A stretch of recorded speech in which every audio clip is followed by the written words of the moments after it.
sweetest pineapples. This is me as Crystal, I believe so. Yes, do we agree? So I think we also have our own appreciation, National Appreciation Pineapple Day for the best pineapples in the world. So later in the day when you have pineapples, can you remember I said that? And just close your eyes and say, oh, thank you for these yummy pineapples. Well, ladies and gentlemen, allow me to invite for a proper welcome, of course, the Chief Executive Officer for aBi Finance here with us today, Ms. Mona Muguma Sewuliba.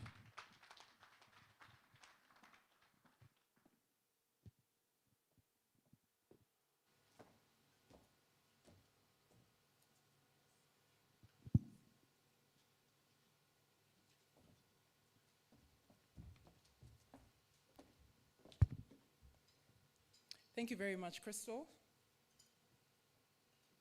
The Executive Director, Supervision Bank of Uganda, and keynote speaker today, Dr. Twinemanzi Tumuwine, Chief Executives and representatives from our regulators, the Bank of Uganda, Uganda Microfinance Regulatory Authority, Apex institutions. Here with us, we have Uganda Bankers Association, the Association of Microfinance Institutions, the Uganda Institute of Bankers and Financial Services, as well as FITSPA, the FinTech Association, representatives and chief executives from financial institutions here today, our representatives from our shareholders, the Royal Danish Embassy, the Investment Fund for Developing Countries, the European Union, and development and strategic partners, including the Ministry of Finance, Planning, and Economic Development, aBi board members, management and staff, ladies and gentlemen. A very good morning and warm welcome to you, and thank you all for joining us all bright and early today.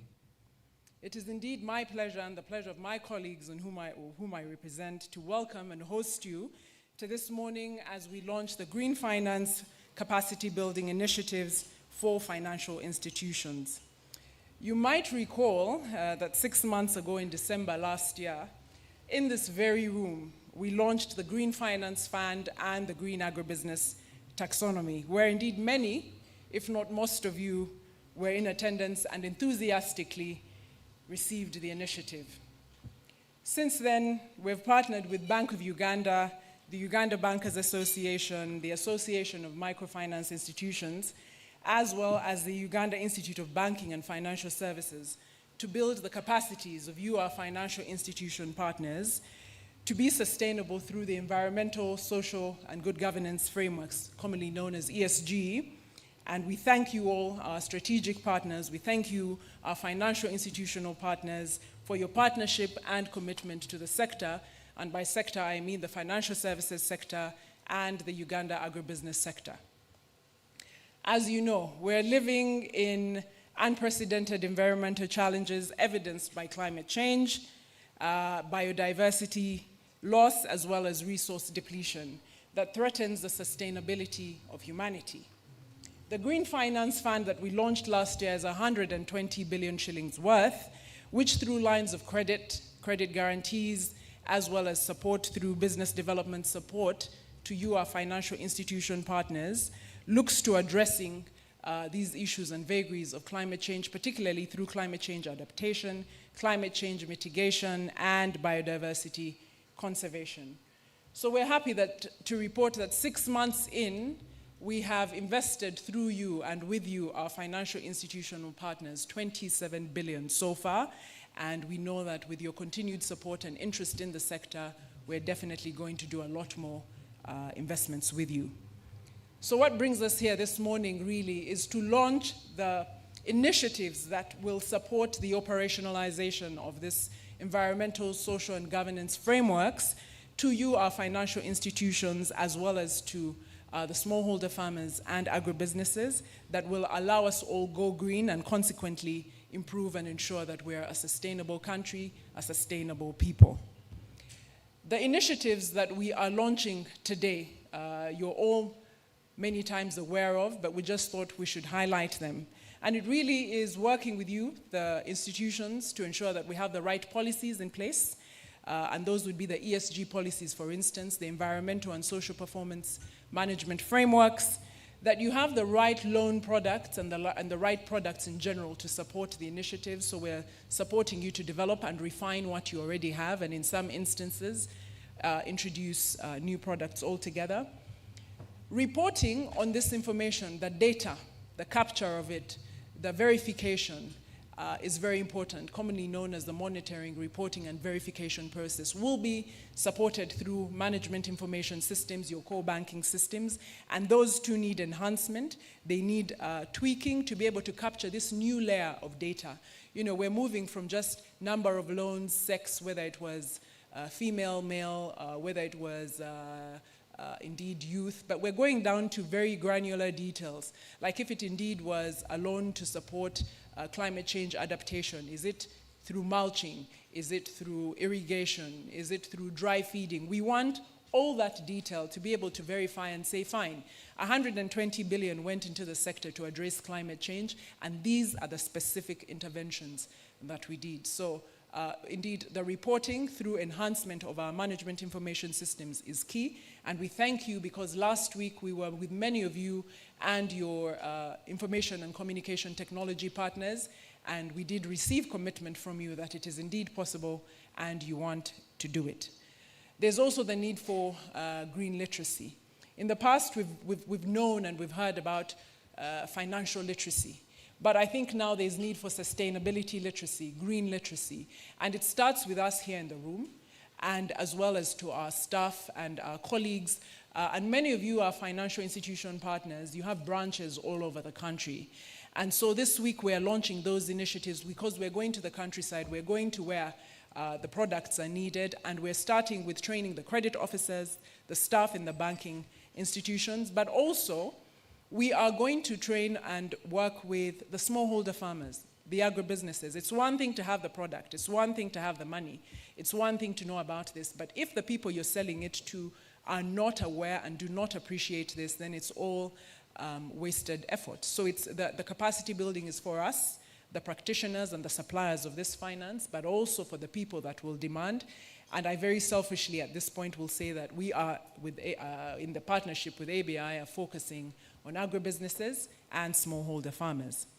So you can see why we have partnered with these key actors, the Bank of Uganda, the regulator, who will speak to us today, the Uganda Bankers Association, AMFU, and Uganda Institute of Banking and Financial Services, without whom none of this would be possible, and obviously, without you, our financial institutions, this would be dead in the water. So I'd like to thank you all very much. I'd like to thank our strategic partners very much for very kindly joining us. Thank you. So as I conclude, indeed, I thank our strategic partners, but I also thank, indeed, our shareholders and our development partners who have invested in these initiatives through us, through aBi Finance, without whom none of this would be possible, and we thank you all very much. We obviously thank the government of Uganda, that is represented by the Ministry of Finance, Planning and Economic Development, our key strategic partner, for the continued business, enabling business environment that allows us all, that allows the financial services sector to thrive, and in partnership, obviously, with the central bank. So we thank them very much.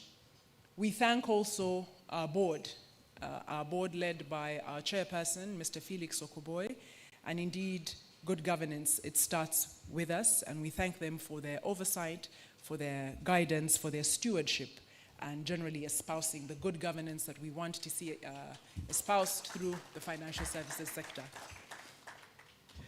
None of this, obviously, would be possible without you, our partners, the financial institutions, right from the tier 1, the commercial banks, tier 2s, the tier 3s, the micro finance deposit-taking institutions, the SACCOs, who are both regulated in part by Uganda Microfinance Regulatory Authority and Bank of Uganda, but who are closest, especially to our smallholder farmers and agribusinesses. We thank you all very much for making this function, but also for the work that you continue to do. We're just coming and, we found you on your way, and we're just latching onto your hard work, and we thank you for all that you do. We thank you for your commitment to the sector.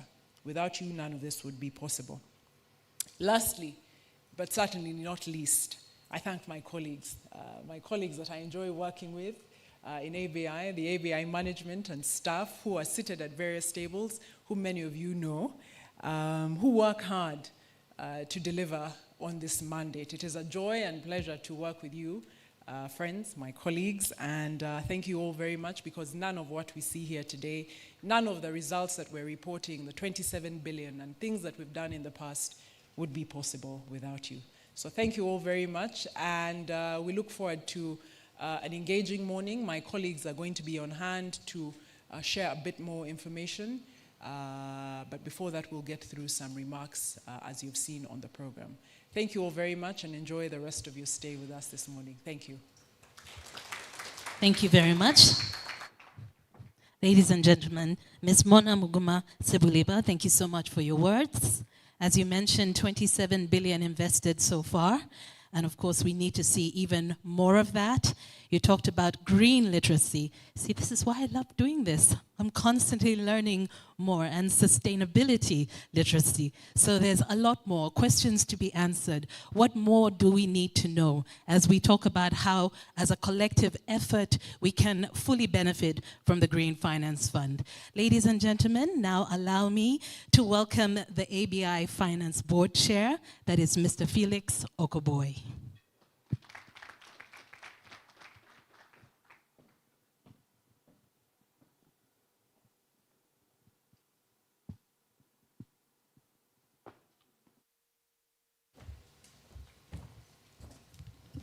Welcome, everyone. Thank you for coming. As the board chair, I guess, and as the hosts, my role is to welcome you. I think the meat of why we're here, Mona has delivered very ably. I just maybe want to highlight a few things, but I'll do that in a minute. So we have very distinguished members here, and just going through the protocol, we have the Executive Director of Supervision, Bank of Uganda, Dr. Tuinemanzi Tumubwene. Welcome. We have Chief Executives and Representatives of the regulators, BOU, UMRA, and we have representatives of Apex institutions. I see Wilbur Owor is here as well, and the representatives of the financial institutions here as well. We have representatives of our shareholders as well. Welcome. I can see them ably represented here as well. RDE, IFU, and the EU here, and MOFPED also representing key stakeholders. I see many of my colleagues here on the board of aBi Development, the board of aBi Finance as well. Colleagues, welcome. I see the very able management team of aBi here as well, and members of staff. Ladies and gentlemen, you are all welcome. So let me start by thanking you for honoring us with your presence here, but also to maybe tell you a bit about the journey aBi went through to get here. And Mona has talked a lot about what green means to us. So, and I like to think of it as having three pillars. There's the what, so the Green Finance Fund was launched and is operational and is doing very well. This event today is a lot about capacity building initiatives, as Mona mentioned, what products are going to be offered, how can we work with the financial institutions to bring these to the end beneficiaries, to bring this green finance to the end beneficiaries. But the third aspect, which we are very active in as well, is corporate awareness.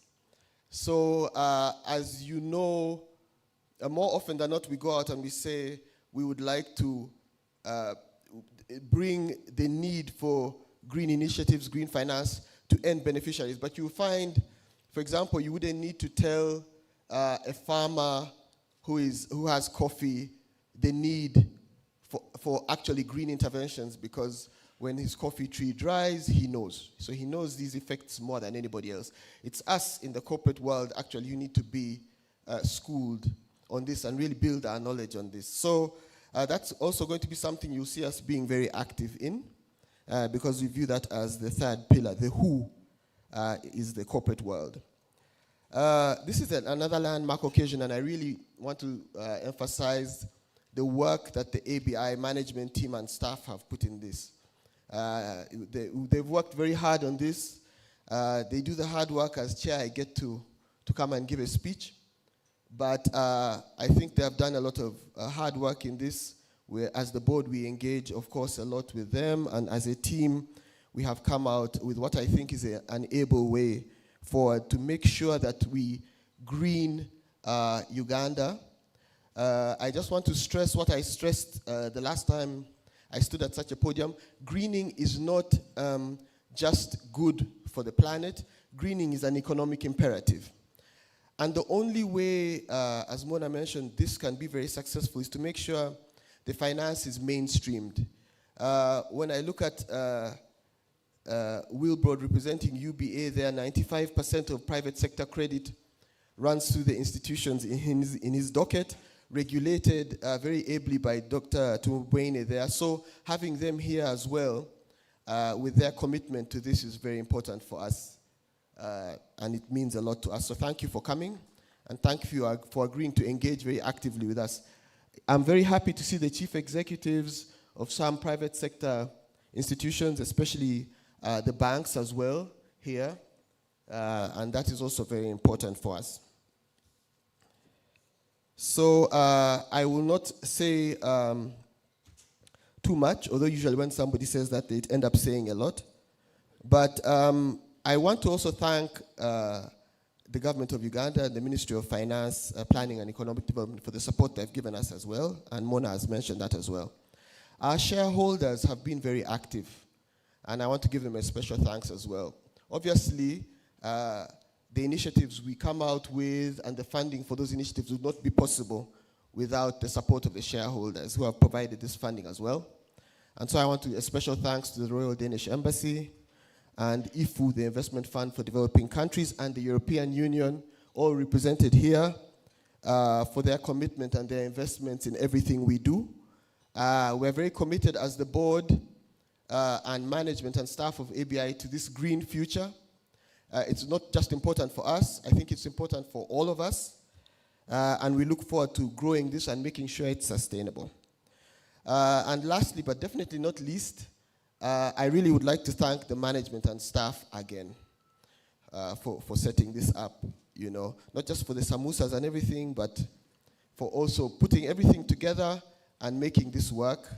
We are supported at the board level by a very strong and able team, and we do not take it for granted.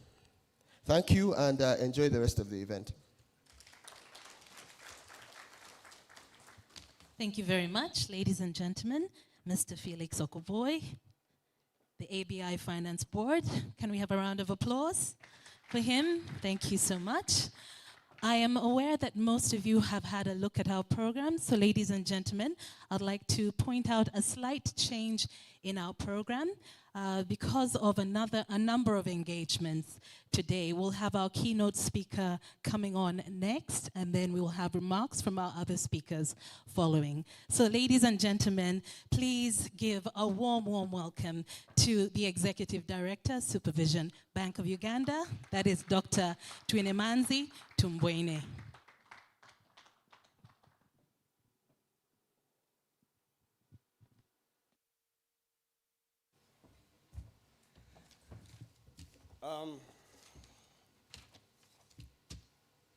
Good morning, ladies and gentlemen. It's a bit of a privilege and a hard paper to follow up with my elder brother who bullied me in S1, but so I'll start. Representatives of the Climate Finance Department of the Ministry of Finance, the aBi Finance Board, CEO, management and staff, chief executives, representatives of development partners, apex institutions, regulators and financial institutions here, ladies and gentlemen. It's my singular great pleasure and honor to deliver this keynote address at this aBi Finance Stakeholder Engagement and Green Finance Capacity Building Initiatives launch. The CEO, aBi Finance, and the board chairperson have spoken extensively about what it's about, and I will not repeat what they have said. But I just want to make a note that green finance is an enabler to operationalizing good environmental, social, and governance practices, or ESG. And these, interestingly, are critical to attaining sustainable-driven growth. Sustainability being of strategic importance to Bank of Uganda, we are in partnership with the Ghana Bankers Association, aBi Finance, and other development partners in implementing a 12-month roadmap for operationalizing ESG practices in our operations and across regulated financial institutions. I also just like to add that Bank of Uganda, together with about 3 other banks, have actually signed up to something called the Sustainable Standards Central Initiative, SSCI, which is under the European Organization for Sustainable Development. So as we navigate the challenges posed by climate change and the associated risks management being our bread and butter, it's essential that we recognize the power and the potential of our institutions in the financial services ecosystem. That potential to drive positive change and shape a sustainable future. And as we bear the witness to the effects of climate change with increasing frequency and severity, it's necessary that we commence the process of transitioning to not just being proactive in how we respond to these changes. Those climate change related events or developments that are to a large extent, though the science is still vague, a result of our own economic activities. And since the majority of these economic activities, like Felix noted here, are largely financed by the banking sector, that is where our responsibility lies. A bit in terms of our understanding as the Central Bank of Green Finance. Well, it's represented by a range of financial products and services that support environmentally friendly and socially inclusive investments. And our role then as the central bank is to create an environment where the providers or participants in this ecosystem can actually provide the platform to facilitate that transition.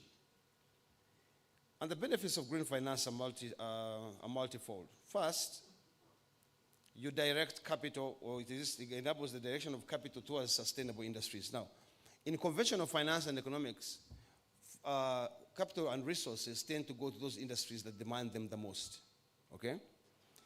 The logic here changes to direct finance and resources to those industries that have the most impact on reducing the environmental effects or the effects on the environment of our activities. And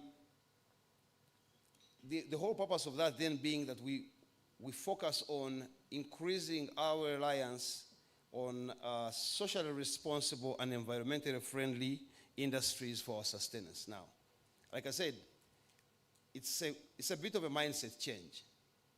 Whereas you directed capital to those who demanded it the most, so forgive me for sounding like a lecturer, but where deficit spending actors in the economy borrow from those who have surplus funds on the basis that those who are requiring the funds have the best use for them. Here, the best use is not determined necessarily by profitability, but more by sustainability of the activities for which they are going to fund. So, in order to unlock the full potential of this green finance, we are working closely with other government agencies, regulators, financial institutions, as well as local and international development partners. We are fast-tracking the development and implementation of an enabling policy framework, incentives, regulatory measures, including climate-related disclosures. For the CEOs of the financial institutions in this room today, the International Sustainability Standards Board, early this month, June 2023, issued 2 climate-related, sustainability-related disclosure standards. So there's IFRS S1, which is on the general requirements for disclosures of sustainability-related financial information within your financial statements, and IFRS S2, which is on climate-related disclosures. At some point, we shall be having a discussion as the financial sector in terms of how this is incorporated in your normal standard financial reporting. So financial institutions should therefore embrace sustainable banking practices, incorporating ESG considerations into lending and investment decisions, offering green financial products and instruments, education, awareness, and most importantly, empowering individuals and businesses to not only just understand what green finance is about, but how it can actually make their businesses better. On this, ladies and gentlemen, I'd like to thank you for the opportunity of giving my remarks. Thank you very much. Thank you very much, Dr. Tungwene. May I ask that you remain with me on stage? Yes, thank you so much. Ladies and gentlemen, we shall be launching shortly, so I'd like to ask that the board is brought to us for signing. And if I can also ask the aBi Finance Board Chair, members, and CEO to join us on stage. Any representative from the Royal Danish Embassy? We will, of course, start with you as we begin to sign.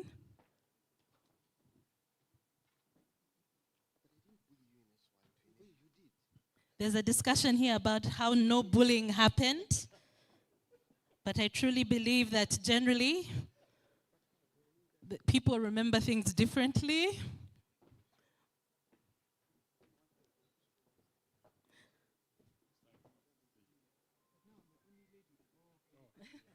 So can I invite you to step forward and sign?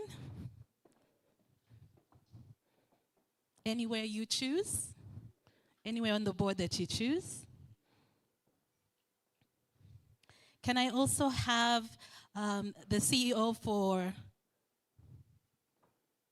the Executive Director for the Uganda's Bankers Association, representatives here from UMRA, from AMFIU, that's AMFU, UIBFS, and FITSPA joining us on stage.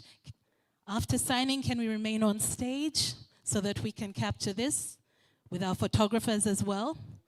So kindly.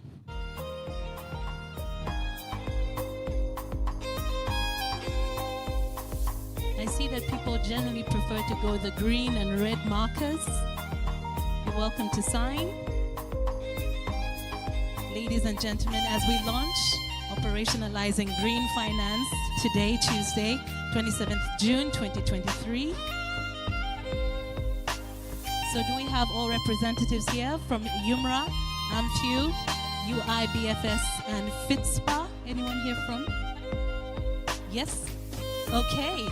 So ladies and gentlemen, if we can have a photo moment at this point.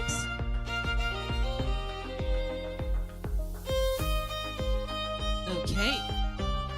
Our photographers, are you in place? Okay. I see everyone is running away from the board, but we can have you on either side. Thank you so much. And that includes you, Mona. So can we have big smiles, ladies and gentlemen? We have officially launched a big round of applause. Again, thank you to our keynote speaker and to everyone for being here. Thank you so very much to all of you. We are now going to take a short break. Ladies and gentlemen, you may return to your seats. We shall take a short break in which we will get to know each other, network a little bit, and of course, I'd like to invite all the CEOs present to also come up and sign on the board as we take this break. Thank you, ladies and gentlemen.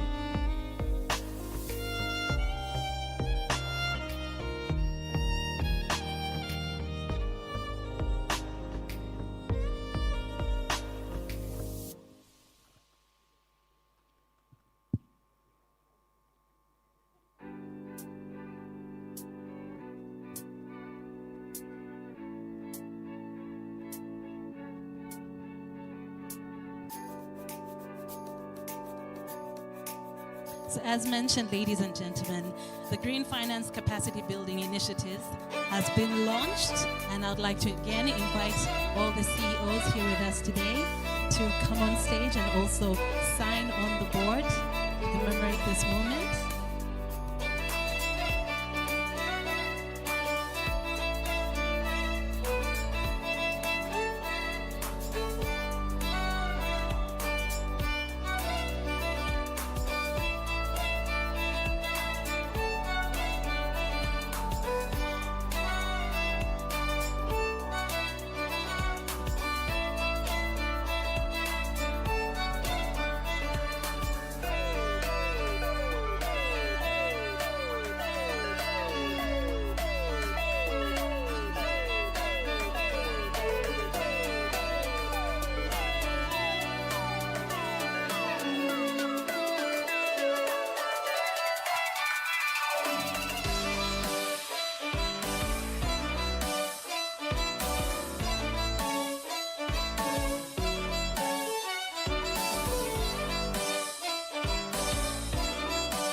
I love to see it. Thank you so much. Is anyone else joining us to sign? All right. Well, I'll ask that our ushers, oh, please come forward, please.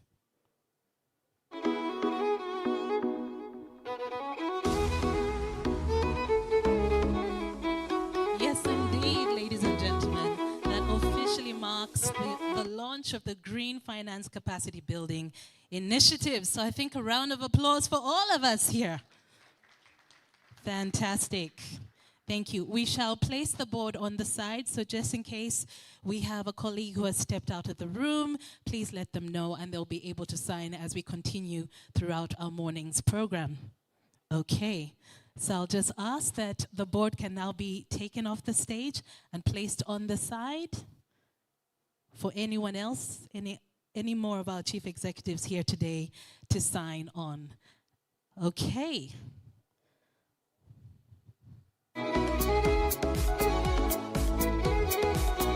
Thank you, ladies.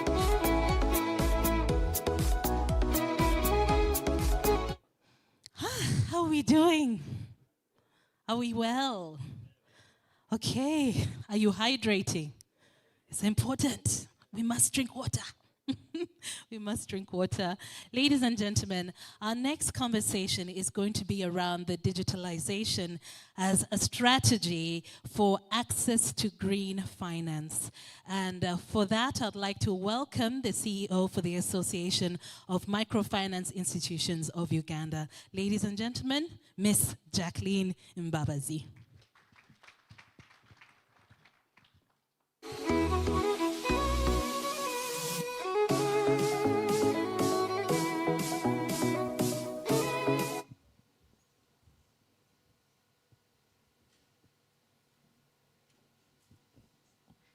Good morning, everyone.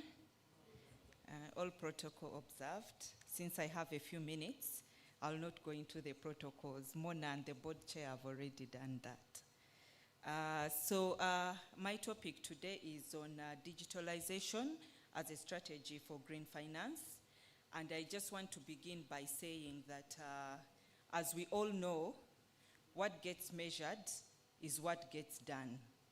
If in an organization you don't measure something, you just know that that will go at the back. It will take the back seat. So if you want to bring anything at the forefront, then you must plan for how you are going to measure that particular initiative. So a lack of data on most of these initiatives hinders their progress. And that is because you cannot design effective strategies or even be able to prove impact if you do not have any data or any information about the initiatives that you're implementing. When you look around now in this sector on any initiatives to do with green finance, basically what you see is anecdotal evidence. So what happens, you'll find that an organization will get a particular customer and will write a very beautiful story about that customer, how they've probably moved from using a paraffin lamp to a solar, and how this has improved their welfare and that of their family and so on. So while these stories are very educative and people can learn from them and they are inspiring, it is good when they are supplemented with more quantitative data that gives the whole initiative more power and makes it look a bigger impact than simply listening to the one person story. Because I could just actually go and get a particular customer and work with that one, and we do not know the level of impact that you have had on the rest of your customers. And I guess that is why we are talking about the issue on how digitalization can be a strategy to actually improve the green finance agenda. And so digitalization means that we move our processes into digital technologies. And how would this be able to improve the green agenda? And number one, it would help us to support the assessment and management of climate-related risk. And from what we gather is that if you look around in this East African region, some of these financial regulators have already given guidelines on something like reporting on climate-related risk. And so how are we going to be able to comply to something like this if we do not embrace technology to be able to capture what we are doing? Loan appraisals are going to require screening for environmental risk. How are we going to be able to do this? I'll just put this to the financial institutions and all of us in this initiative to ask ourselves, throw these questions to you and see how we are going to be able to comply with things like these that are coming up. The International Financial Reporting Standards, the EDS has just talked about it, have been adjusted to actually include ESG reporting. And so while now it's optional, we know that at a certain point it's probably going to be compulsory, and it will require us to comply. So how are we going to be able to comply to something like that? unless we improve technology and reporting in our institutions. And as I began by saying that what gets measured is what is done, if we do not take this green agenda to the board level and only remains at operational level or at the tactical level, and the board is not concerned about what is going on in that initiative, we know that it will also still take a back seat. We need to start looking at how to make our policies green. Boards need to make decisions on, for instance, capital allocation versus climate risk management. So those are decisions that boards will have to be making now as we adopt this green initiative. And the question still remains, how will management be able to provide this information if we do not have processes that are able to actually generate information that we can provide to the board. With digitalization, we are also able to incorporate alternative data sets of a national level nature that can help us to produce more aggregated and wider information for us to do better assessments, better understanding, and to make better informed decisions with such information. And it also facilitates deeper product penetration. We know that when you're using digital platforms, you're able to reach more customers in more harder to reach areas.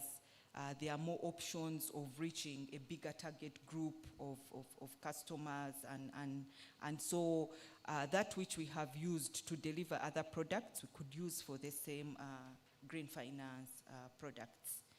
And increasingly, at the association, as we look at the various development partners in this sector, we see that green indicators are being incorporated into the due diligence of most of these development partners right now.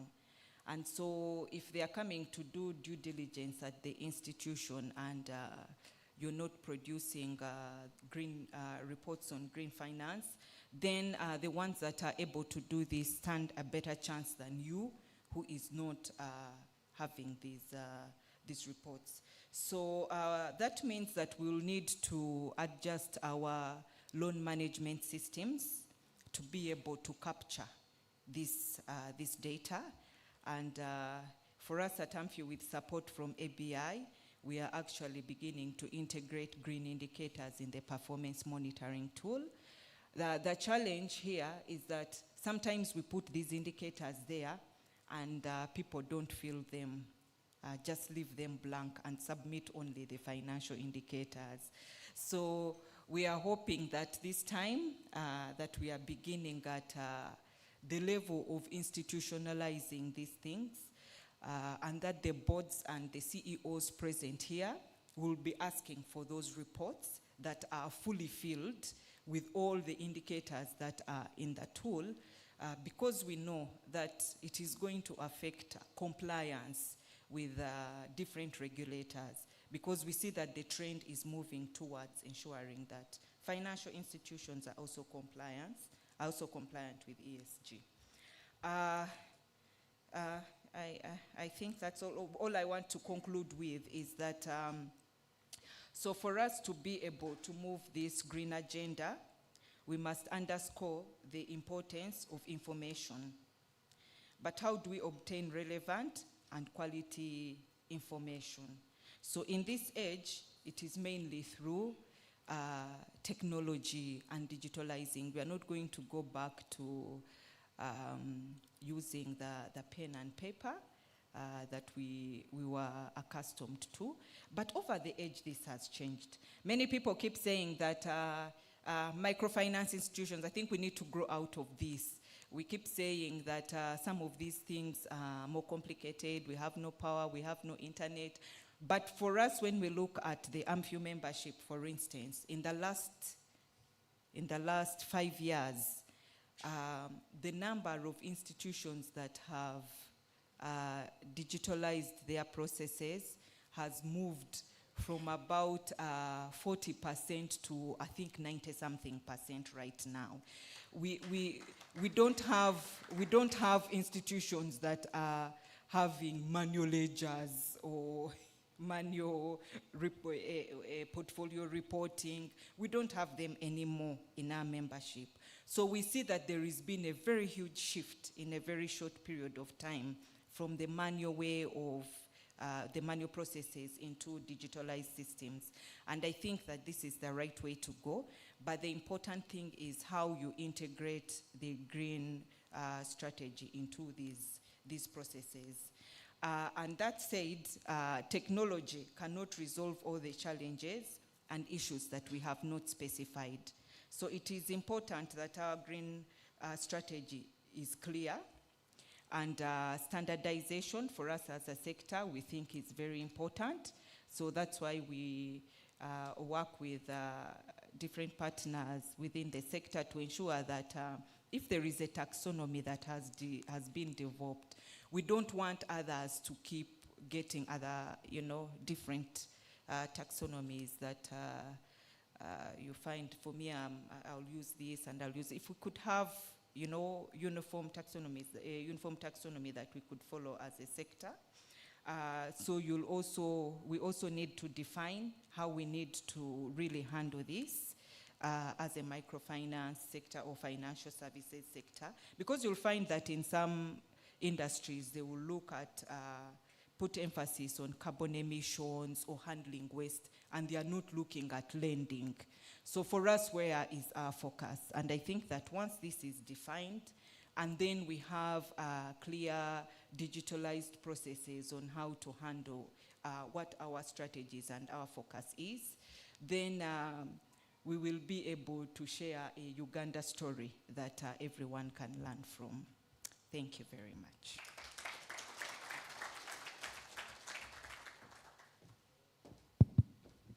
Thank you very much, ladies and gentlemen.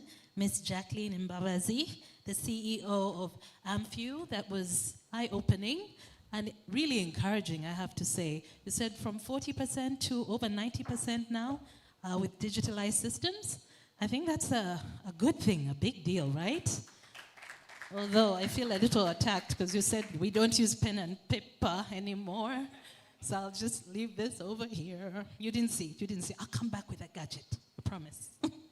I hope you're all doing well and learning. I'm always looking forward to these sessions because there's so much that I understand, and I know there's so much that still needs to be covered and understood by everyone in the room.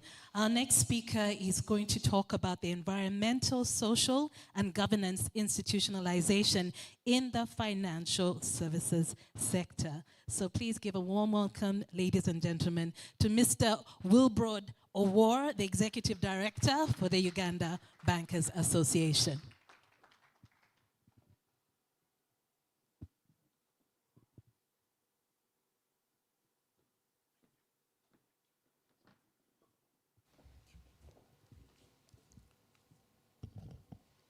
Thank you very much.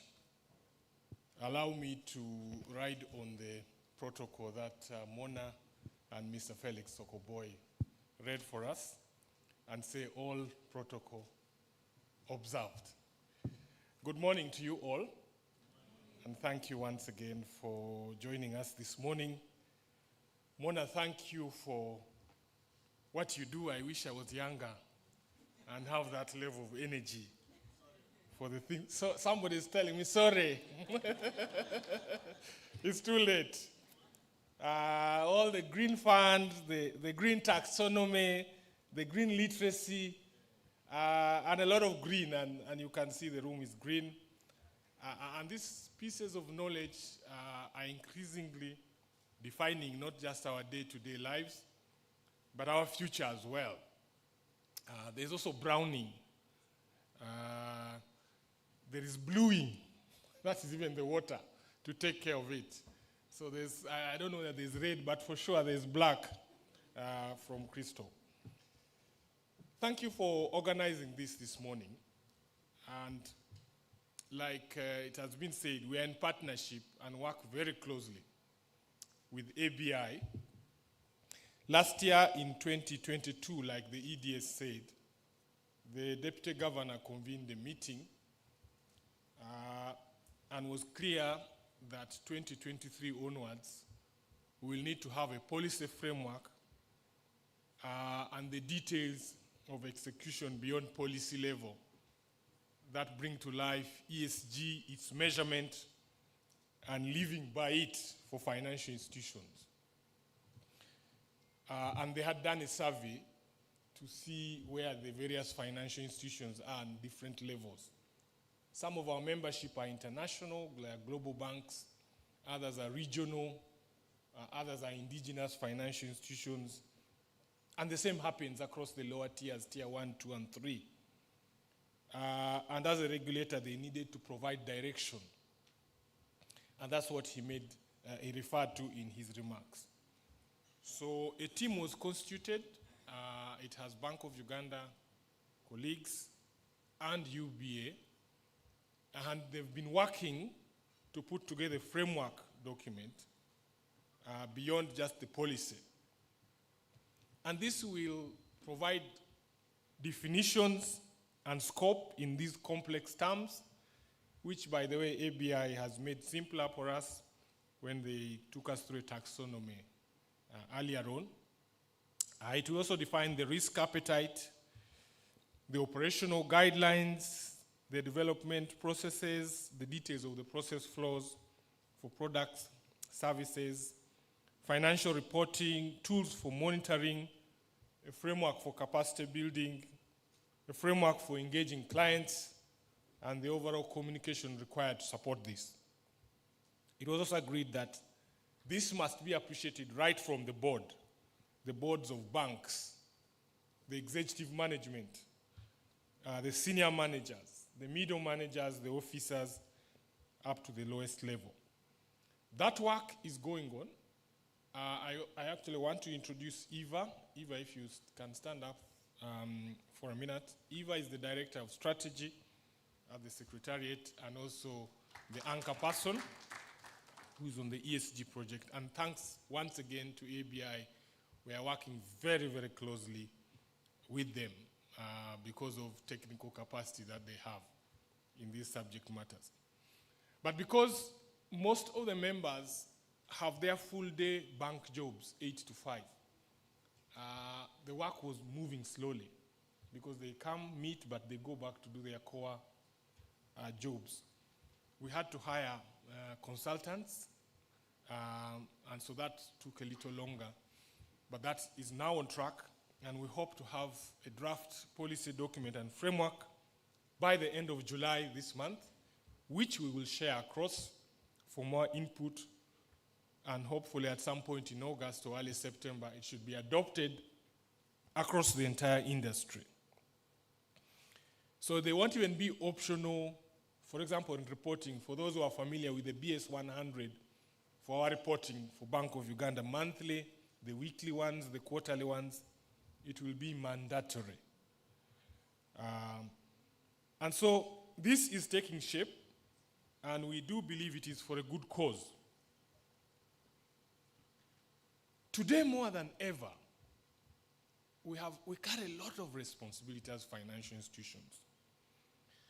And understanding these details to the lowest level is important, if anything, because of impact. Yesterday, we had the first national ADR, Alternative Dispute Resolution, summit, and with the Judiciary, Ministry of Justice, and the Executive. And somebody said, banks, we are going to sue you, class suits, for financing projects that pollute the environment. Okay? An industry or something that pollutes the environment and destroys people's lives. And people clapped and said, we'll join them. So this is real. How you think through this process, what type of products, and what they address is real. Today, you know how social media is powerful. The other day I was providing a lecture to the middle to senior officers of Bank of Uganda, central banking course. And I was saying, let's be careful how social media can bring down a bank, because they could circulate a story. It may be false, it may be true. And how, in this era, she spoke about digitalization, in this era where you can move money, 24/7 at the comfort of your chair or car or anything. If there's a bank run, those days they would put security guards and say, no, you come on Monday. You will withdraw your money on Monday. Today, that's that's the past. Okay? You can move. That's how SVBs and so on went down very quickly, because people can move their money. So I said, if you see the impact of social media and technology, it could bring down a bank. Somebody said, no, sir. Social media is also very good. Do you remember civil aviation in Entebbe? And you saw the improvements that happened. So I'm just saying this, that we have to be prepared for either side. And we assured yesterday that we are about to sue you financial institutions for this. So we must be aligned with ESG, and that's what ESG speaks to, so that our institutions are concerned not just about the environment from which they make money, but they are responsible, and that right from the top to the bottom it is clear and we live by it. In the middle of COVID, government put together a scheme of the Small Business Recovery Fund, 200 billion, for which we were supposed to match the same amount, 100, and the disbursement has been very, very low. Why? Because people needed to recover their businesses, and there was money at a low cost, half of it provided by government. I think we did not understand the dynamics in detail, that it is not just availability of money, or indeed its pricing, because government said you lend it at this low rate, 10, 12%. It is more than that, because who then is eligible? And there's a risk criteria, an assessment criteria for eligibility. But also there were existing borrowers with exposures. Why am I saying this? Part of the program will involve defining the green loan products development. And like she said, this session is not just for capacity building, and I know many of you are from the banking fraternity. You are going to have a technical session after 10:30. It's just to make sure we structure and design products which will actually be consumed, for which we will find people eligible. And if they are not, like she said, part of the assignment job is to prepare our customers so that they are eligible and actually qualify for this funding. Otherwise, we sit on funds, they are there, and they are not being deployed to the intended beneficiaries. So the rating of SMEs will be a very important and critical aspect. In May, we had the Bank of Uganda has what they call a town hall meeting. So when Soroti, UBA was asked to escort the DG, and the CEOs were busy, and they said, Wilbrod, you go and represent us. We were in Soroti and meeting business, civic, and religious leaders. And they came out to say, SCF, Agricultural Credit Facility. Their banks are not selling this product. They tell us this SCF is not there. If they tell us, come and buy this, take up our own products. And the rates are higher and the terms and so on. We had a barrage of questions, and the DG said, the man is here, let him respond. It was tough. And all this is because perhaps we are not thinking through and positioning ourselves properly to respond to some of the needs, but also to understand which tier of financing is appropriate for which particular customer segment. It's important to understand that, because then you can structure products properly so that they speak to green and all the other wider ESG concerns. And this process is the beginning to make sure that we structure products that speak to the objectives of green finance and the wider ESG. I want to thank you, aBi. I sit on the board of the Institute. I thank you. The Institute is our capacity building and training arm. I thank you for agreeing to work with them. It will add relevance to the Institute, but beyond anything else, it will bring skill that is much needed. And we are grateful for that on behalf of all the UBA member institutions. So this is the beginning. Like I said, I like the way you have energy. I like the way we work a lot with the teams in aBi. Behind Mona, there are many technical officers. And we work with them and have worked with them for a long period. I believe we understand each other now. But I think the more we work together and incorporate views from other stakeholders, the better we structure products that actually speak to the market and are relevant. We are not in a proud position that we are sitting on a huge amount of funds from government and other funders, and we are not able to disburse them. It's actually a shame on us. And therefore, I hope our officers here, their credit officers and risk officers, take time. The conversations are getting harder and harder each time we are at Bank of Uganda or Ministry of Finance, that we are not playing our rightful role as a financial sector. And yet we are critical, very critical. And the expectations on us are very high. And we must be seen to be leading. And we do this by structuring products that are relevant to our customers. I wish you wonderful deliberations. And once again, thank you very much, aBi. Thank you so much, Mr. Wilbert Orr. When you talked about the airport, I could see some people were like, ooh, you don't want to go down that road. You don't want to go through that. But thank you so much. Round of applause for those remarks. Aha! I did tell you I'd come back tech savvy.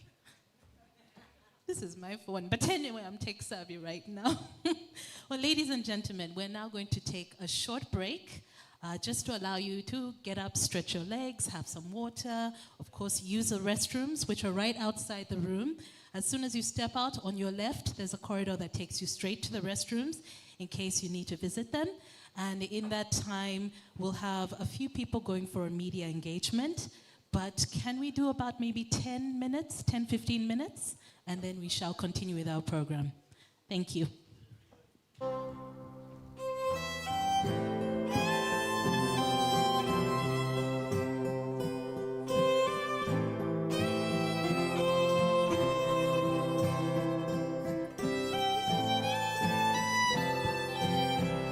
For our media engagement, I'd like to invite the aBi Finance CEO, as well as the Executive Director for UBA and the Executive Director for AMFU to actually come together for the media engagement. That will happen for a short while, and then we shall continue again in the next 15 minutes.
Ladies and gentlemen, we are just about to wrap up our break.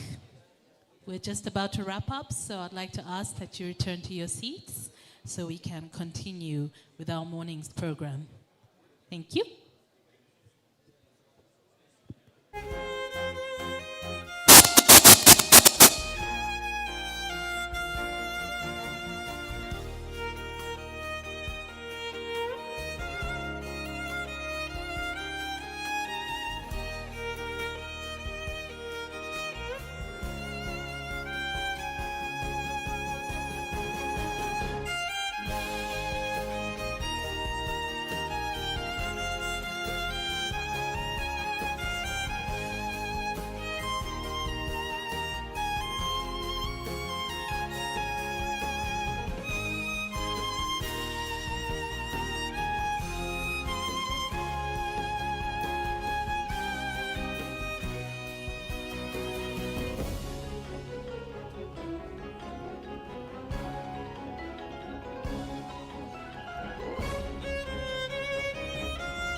Ladies and gentlemen, we are now getting ready for our presentation.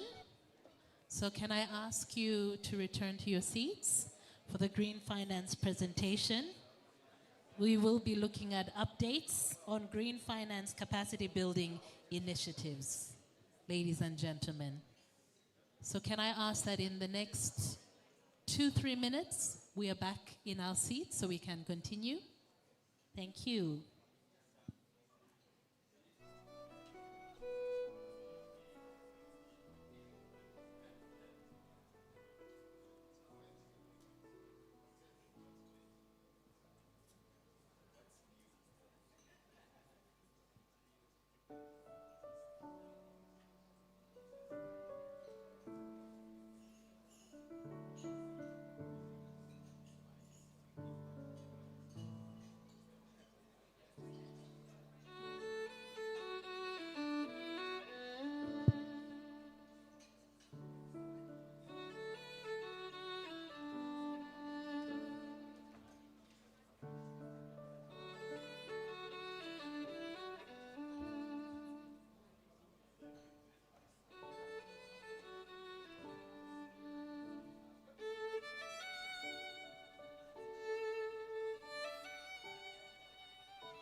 Okay, ladies and gentlemen, we are now continuing. I'd like to ask for those of you who are happy to be backbenchers to move forward, please. I have plenty of seating towards the front. So to our dear backbenchers, you are welcome to move forward for our presentation on updates on green finance capacity building initiatives. And for this, ladies and gentlemen, I am handing over the microphone to Anne-Marie Mwaka. She's the head of business development and from the aBi finance team. So please give her a warm welcome. Over to you, Anne.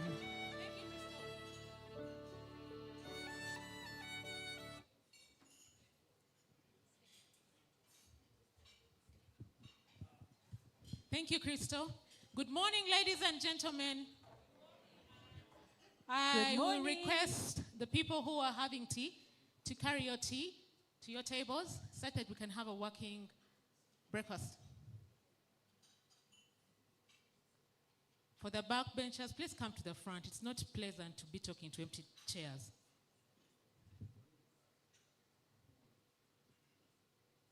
Please, fill the front seats. Thank you very much.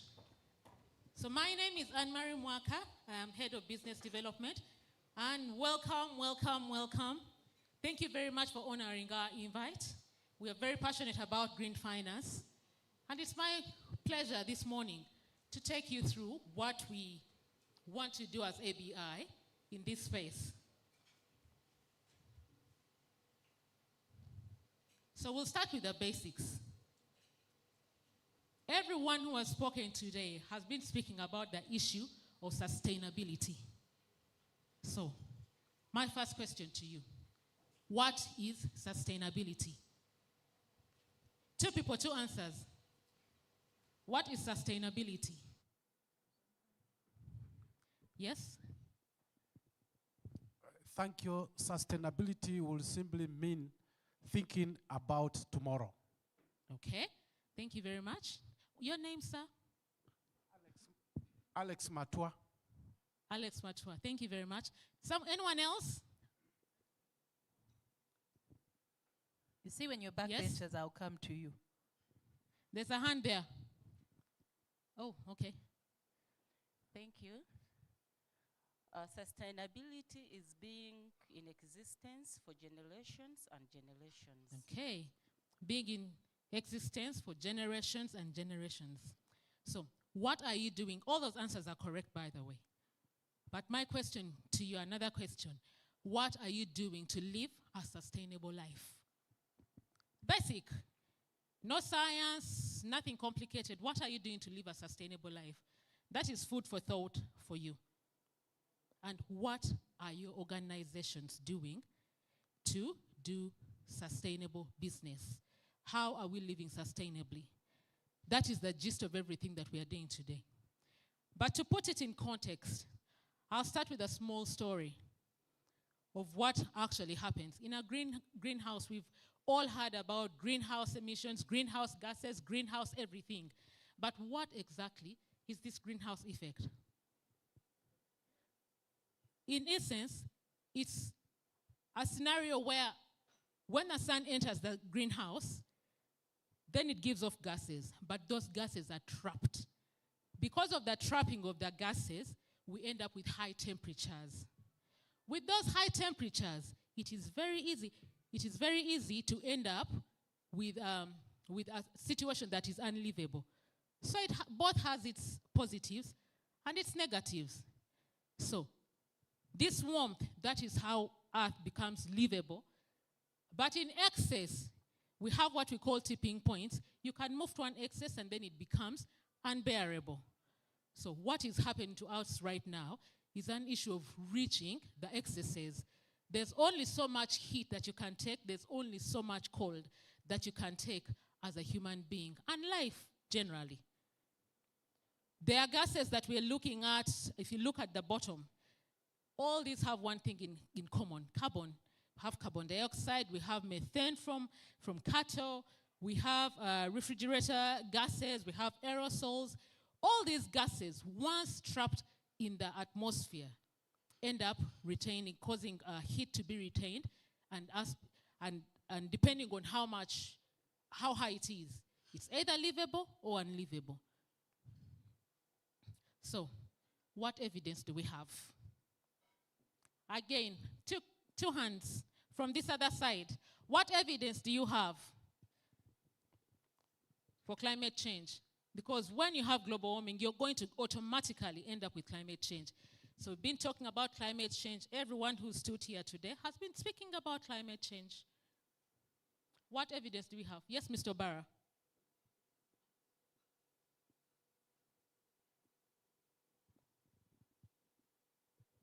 Disruption of weather patterns. Anyone else? In agriculture specifically? Yes, David. Low crop yield.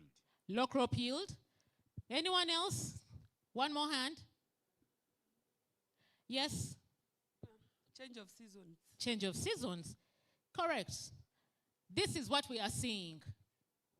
This is particular to agriculture because as aBi Finance, agriculture is our business and we are very, very passionate about making sure that this actually works. So, what should we do about it? With this climate change, still referring to everyone who's been here this morning, we've been speaking about mitigation, speaking about adaptation, biodiversity conservation. Either you learn to live with a changing environment, you learn to live with a climate change, you adapt and make sure that even if it rains so hard, you're okay. If it shines so hard, you're okay.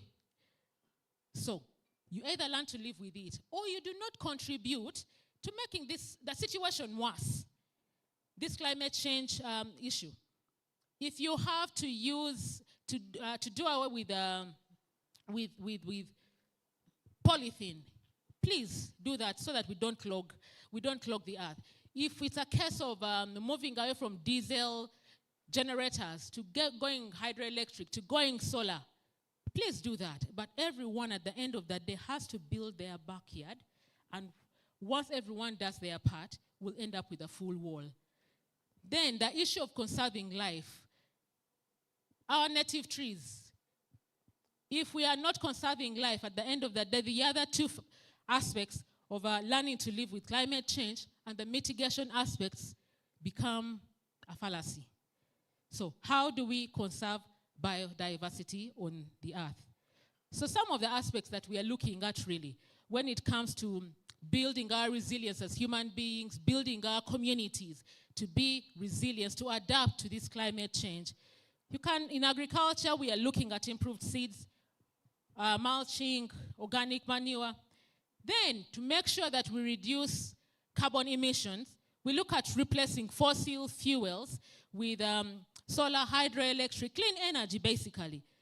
If, as much as possible, if you can walk away from using charcoal or reduce the amount of charcoal you use, please do so. At the end of the day, like I said, build your backyard, and eventually all of us will have a wall. Biodiversity conservation. While we are busy planting the trees or all this flora that we are looking at, if you don't have biodiversity conserved, one of the major ones being that bee that you're seeing there, you will have no pollination. If you do not have earthworms, you're not going to have solid, good soils. So all these have to be conserved, not just the trees, but even the smallest of these plants and animals have to be conserved. The mushrooms that you enjoy are fungus, really. So let us work all towards that. But before we get into this, to be able to do all this and much more that you'll find in our taxonomy, you need money. Money, money. If I'm telling you early maturing plants, there is no way you're going to buy them when you do not have money. And our dear financial institutions, that is why you're in this room, because we have the capacity to weaponize finance against climate change. That is the single weapon that we have as the people who are seated in this room. We have common terminologies. We've talked about, you'll hear people talking about sustainable development. Someone will talk about ESG. Another person will talk about green growth. Another person will talk about green finance, taxonomy, climate change mitigation, all these things. And many times you find that people are confused. What is impact finance? What is green finance? What is sustainable finance? The spirit is the same. It's just that they are termed different things. It depends on where you're standing. If you're an impact investor, you're standing at the end. You want outputs. You want impact. So you'll call that same thing impact investment. If you're into processes and you want to make sure that the processes are clean and are sustainable, your focus is going to be green growth. But the focus is really the same. The spirit is the same. So, sustainable development, what does it mean? Taking you back to the first slide. It means meeting the needs of today without compromising the ability for future generations to meet their own needs. If we are doing business as financial institutions, we need to be in business today, but not wake up 10 years later and our financial institutions have collapsed because of not being sustainable. I will use the same example I used last time. If you're in a fishing community and you're a lender and you do not care about pollution, you do not care about Kavera, one day you'll wake up and the water will be so clogged, there will be no fish. And the fishermen you gave money will be on the boats waving at you, moving to the next village. You will have your bad loans. That is not smart business. At the end of the day, while we are suing sustainability, it is sustainability not just for the environment, but if you have to do it for any other reason, do it for that selfish reason of your business has to survive, of this financial institution has to be there today and also tomorrow. So ESG, these are just the principles. It's a set of standards that make sure that we do no harm. Wilbrod in the morning earlier was speaking about the new standards. The Director, Supervision Bank of Uganda, was also talking about the international financial reporting standards that have been set up. that are going to become a compulsory issue for the regulated entities from Tier 1 to Tier 3. And Tier 4s, it is coming for you too, because Jackie is also updating PMTs. UMRA is also going to do the same. So ESG, these are just the principles that we live by. Green growth, this is the approach that we use. If we are going to have our systems and processes sustainable, then we need to take a different approach. And the tool that we are using, the products and services we are using to make sure that we have a better environmental outcome is green finance. You will ask, green finance is only speaking about environmental outcome, but we have the social and we have good governance. The reason why everyone right now is focusing on environmental outcomes is because a lot of you have done brilliant work on the social aspects. Women, marginalized, we are getting into refugees. Shafi here is very passionate about refugees, you know, different demographics. But when it comes to environment, and if I were to ask any of you who has an environmental policy, you know, you see, you know, but we are getting there. That is why we are here. And we are here also to support. Now, we have a green taxonomy that we shared with you the last time we were here. It is just a list of investments and activities that are environmentally sustainable that we are looking at supporting you to finance. It is not an exhaustive list. Every time you're dealing with your communities, you'll find something new. As long as you understand the principle of adaptation, building the resilience, and being able to live with climate change sustainably, and you understand mitigation, that I should not be part of the problem, then when you see activities that actually drive towards these two, you can be able to actually add on to that list. So this is what it looks like. We have sustainable development. We have the principle being ESG. We have the practice being green growth. Our instrument that we are wielding to weaponize, what we are weaponizing to make sure that we can fight this climate change and everything else to make us sustainable, is green finance. When it comes to reporting, we have environmental, social, and responsible investments. And then when it comes, then we also have monitoring, reporting, and verification, which is ESPM. ESPM is environmental and social performance management. There are very many frameworks right now. Some were spoken about by the Director of Supervision when he was here, and there are quite a number depending on the field that you're in, but that is just one of the examples. So we get into the money issues because that is what we can do as financial institutions. Green finance, what is really green finance? Green finance, any structured service or a product that can be created to ensure a better environmental outcome. And it can take any format. It can be a loan, it can be equity, it can be a grant, or it can be a blend of any of those. You can blend loans with equity and you end up with some kind of mezzanine financing or quasi-equity, something. It can be a grant. For those of you who've been engaged in government discussions, they know that some things, if you use a loan to invest in some of these environmental endeavors, the return will really, it will take a long time to break even. So at that point, you know that probably a loan is not the best instrument. You'd look for a grant. But then we also know we also have to have skin in the game. You can't expect someone to just continually giving you a grant. Then at that point, that is when you think, what can I put as my own money? If you do not have, then a loan is a good option or equity is a good option. But at the end of the day, all these things, even as we are speaking about the triple bottom line, know that every investment you make in the other two, the planet and the people, ultimately will end up in your single bottom line, which is your profit. That one, I guarantee you.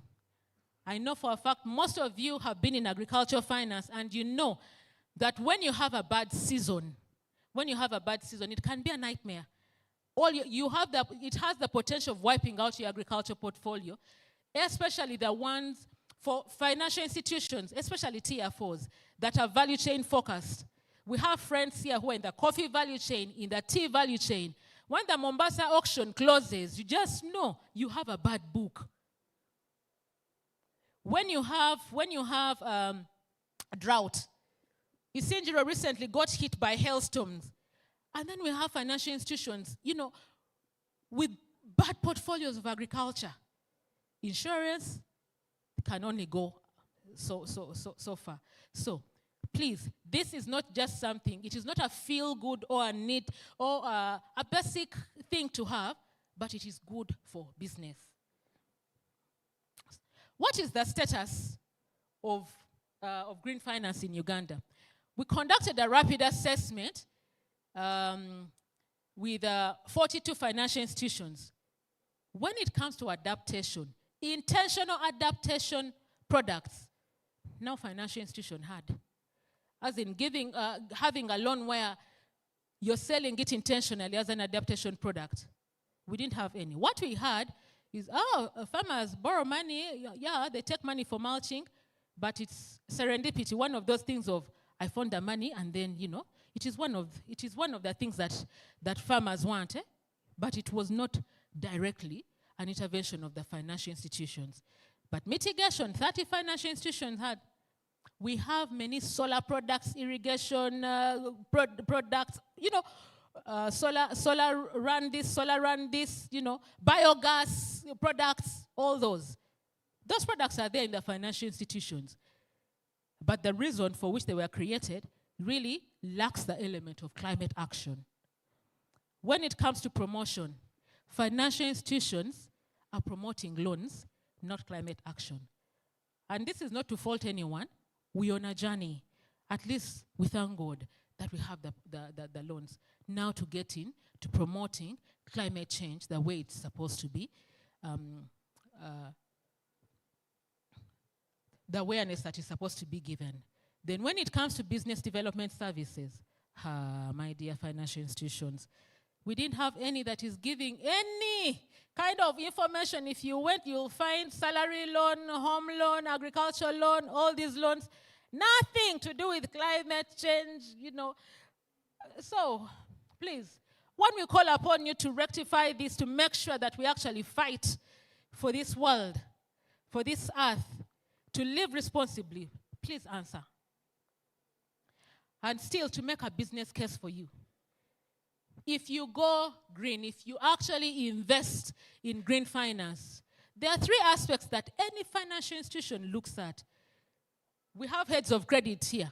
The one thing at the beginning of the month, you're chasing business growth, growth. At the end of the month, areas. Before you know it, it's fast growth, areas. And then the shareholder comes and tells you, impact. How many people have you reached?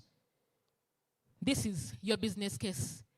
For as long as you have green loans, you will be able to diversify your portfolio. You will have a new loan product, that is one thing. And it is guaranteed to bring you profit. For one thing, it is a risk mitigation tool.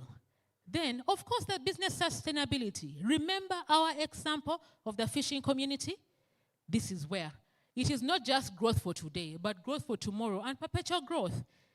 Then when it comes to portfolio quality, people who are in agriculture finance, the examples I gave before, climate proofing your portfolio is very, very key.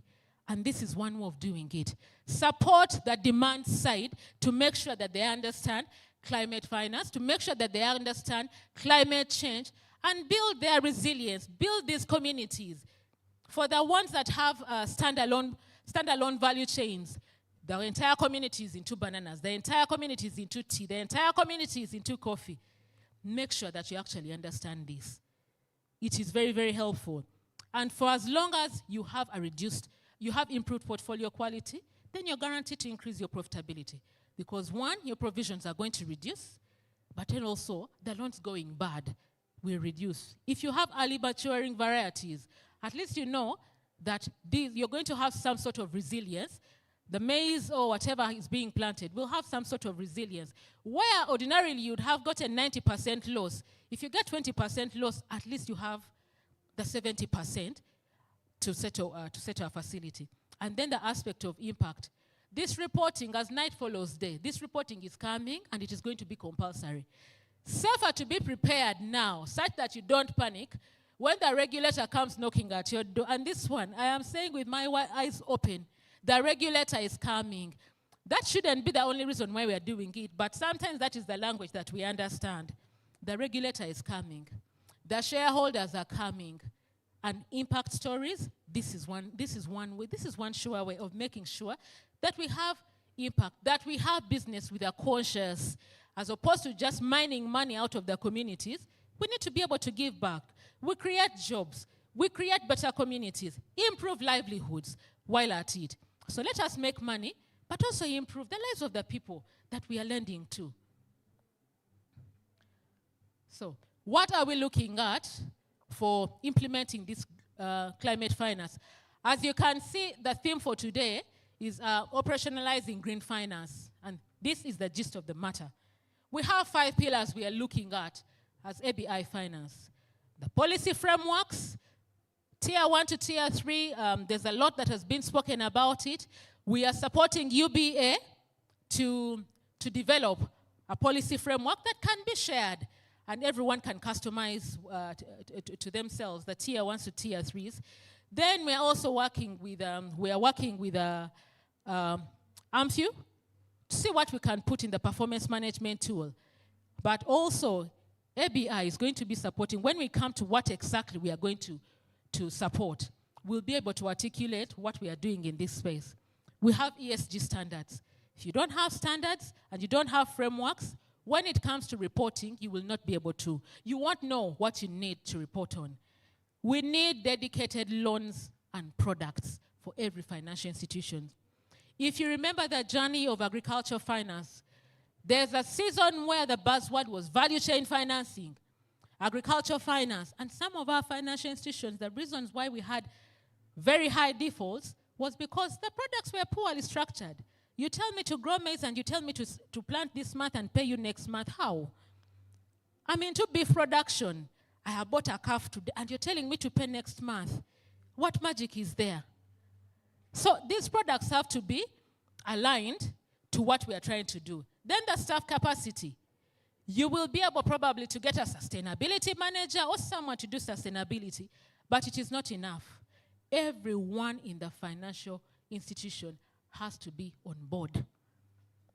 We need to be able to have foot soldiers to preach this gospel to the demand side. Within the organization, it starts with us before we try to make anyone else do it. But we need staff, and their capacities have to be built. Then, like Jackie said, what you do not monitor, what you do not measure does not get done. What are we measuring? What are we monitoring? What are the verification systems we are using? And while we're at it, our system, our core banking systems and the management information systems we are using, right now for most of us, do not have any green indicators. So even if you had a lot of goodwill, for as long as your system cannot do this, then there's only so much that you can do. That is why last week we had an engagement with vendors of these core banking systems and asked them, we showed them what our plan looks like. Together, the financial institutions, we had the IT managers of some financial institutions, to see what is possible, what can we tweak. You find that one vendor probably has 5 financial institutions, especially in the circle space. If we make adjustment, at least when we know that they can, we know those are 5 circles sorted. Over the years, we have digitized more than 250 circles. People we found using ledger books, so this is an add-on.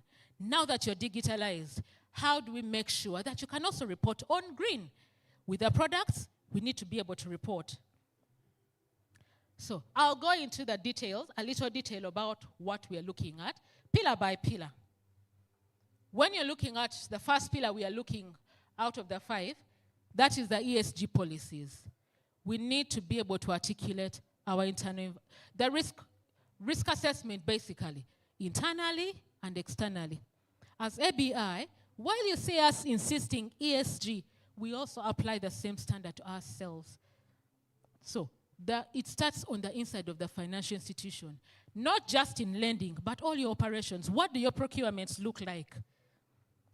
Are they paper-based? What are you looking at? What does your internal risk environment look like when it comes to ESG? Before you can even, send it outside. What does the external environmental risk look like in regards to ESG? What are the opportunities? Wherever you see chaos, there's an opportunity. I'll give an example of my friend here, Davis of aBi Finance. Davis is a businessman. Wherever he sees chaos, just know he's going to come and try to sell you something. COVID, he sold us masks.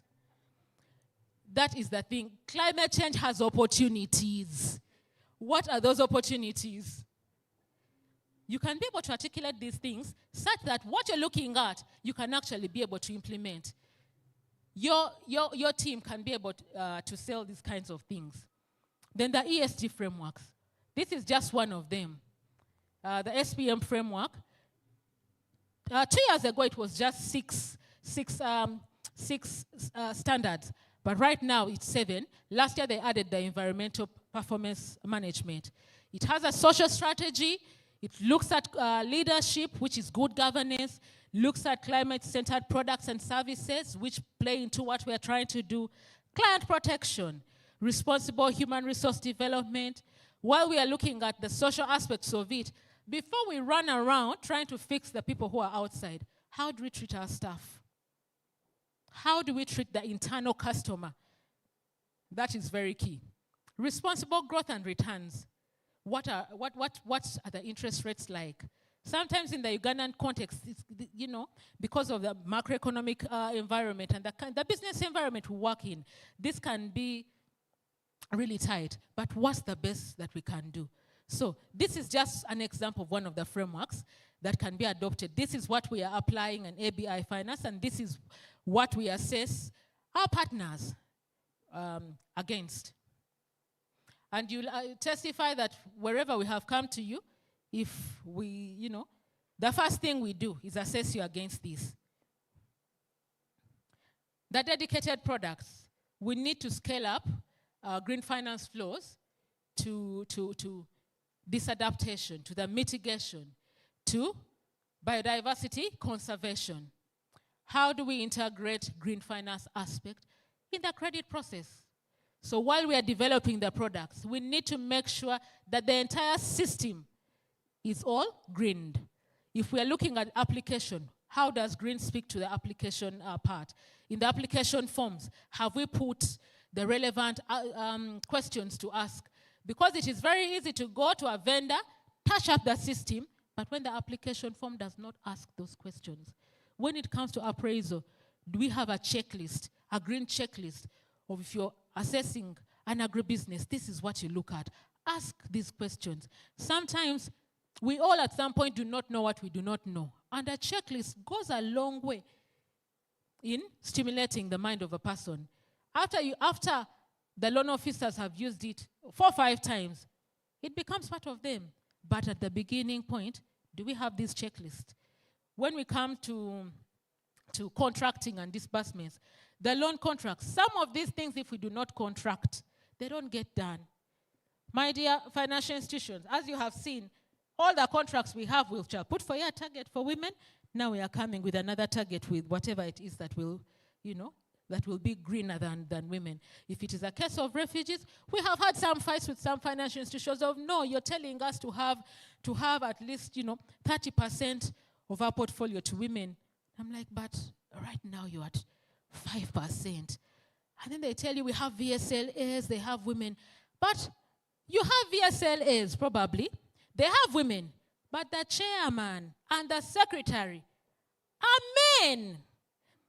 Then you have good governance, we have women.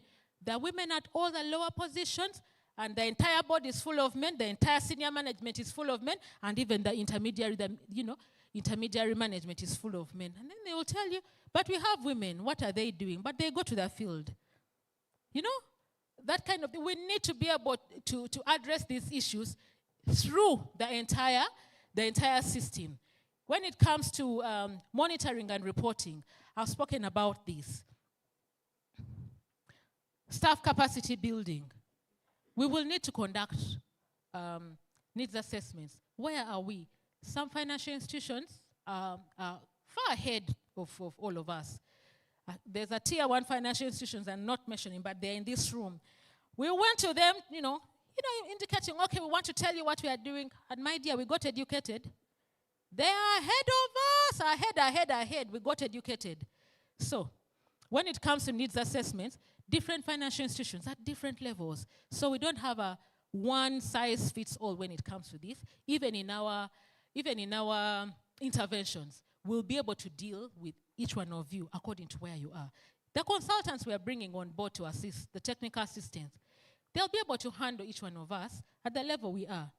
Then when it comes to recruitments, appraisals, performance management, these things have to be infused.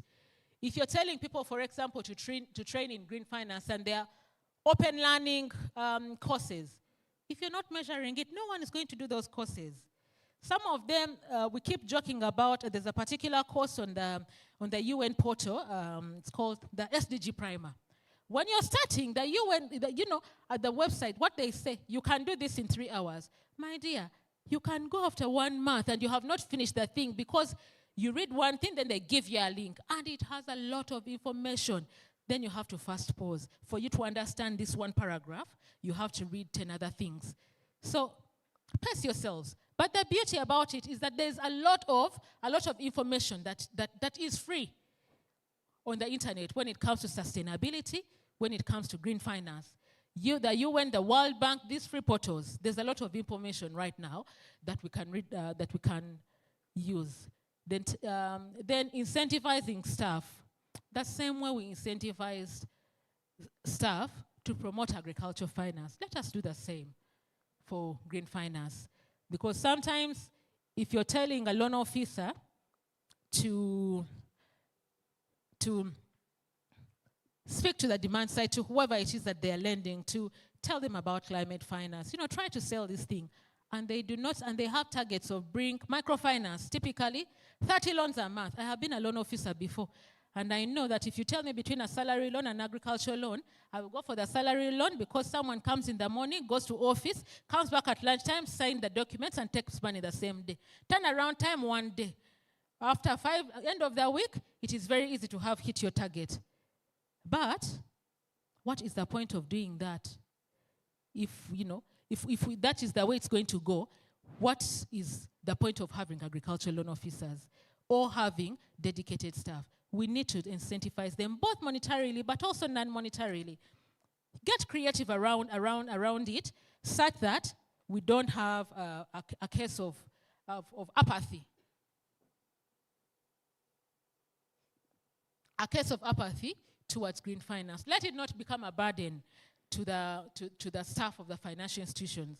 The same way we are converted and we are passionate about it, let this culture be permeated in the entire institution. And finally, monitoring, reporting, and verification. We need to articulate indicators for ESG reporting. Different tiers probably look at different things, but the spirit is the same. You might probably word them differently. The spirit is the same. What do we want to measure? How do we want to measure it? How do we want to assess? What frameworks are we using? Do we have these green finance parameters in our HR frameworks? How are we handling learning and adaptation? An organization that doesn't learn is an organization that dies. Make mistakes. All of us are on a journey. Let no one lie to you that right now we are specialists in green finance. We are building this ship as we go along. So, take the learnings. You fall one day, get up, take the learning. How do we improve next time? That is how agricultural finance has grown. The financial institutions who are gurus in this field did not start at that level. It started small. We took learnings. And also quality assurance. It goes hand in hand with learning.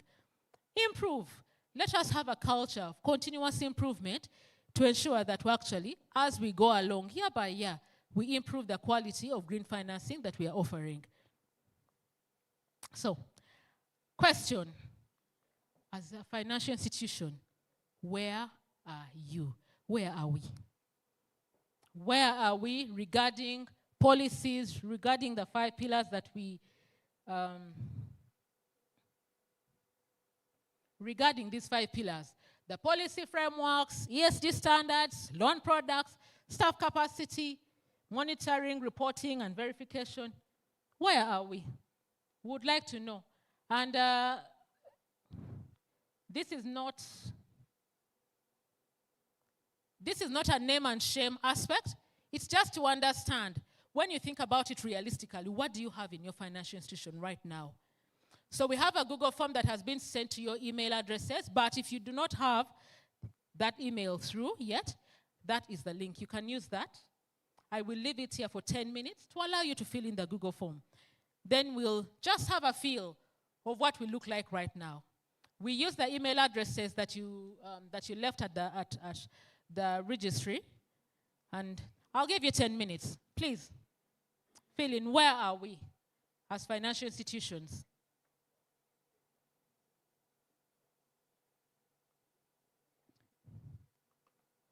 Just so I do not stand here assuming that everyone is filling in.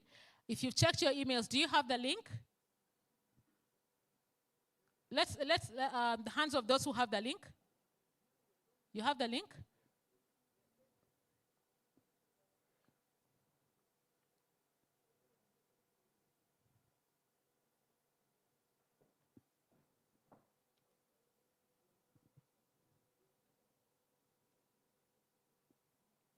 Okay.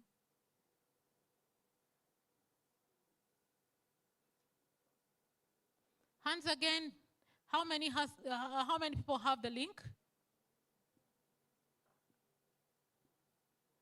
We have sent out 110 emails so far. Okay. I think we have a few that have not received. Please, if you have not received the email, please use this. The Wi-Fi password is there, 27AL, all bold. We would love to hear from you.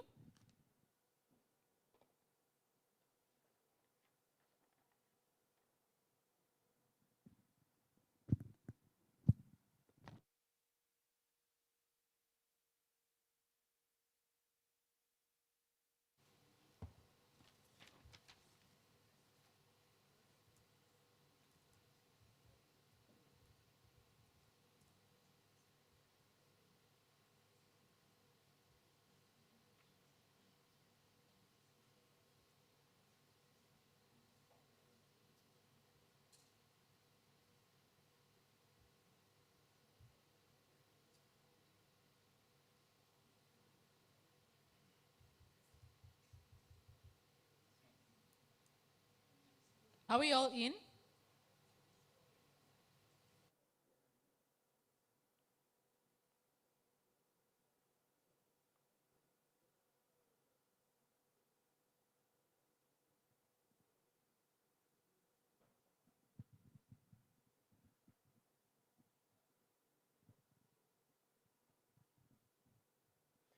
Anyone having challenges with Wi-Fi login? If you do, I will request Jihan to support you. And Ivan is also there to support you.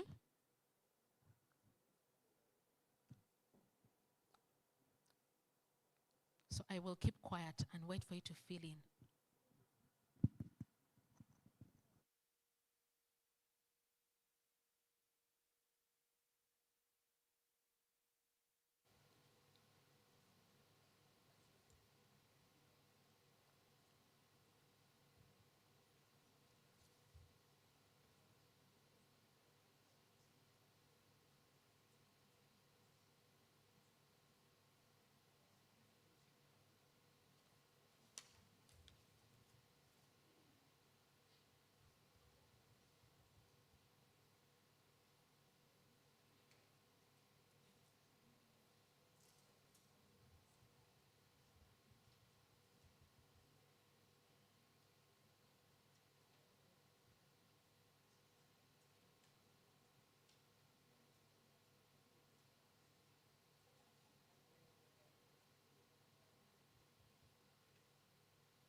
Ladies and gentlemen, I beg your indulgence.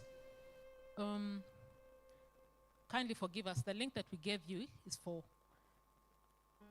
the content is the same, but it was meant for something else, for another group. We are going to give you a new link. The questions are the same. I promise you, the questions are the same. I just need you to help us redo. It won't take long, please.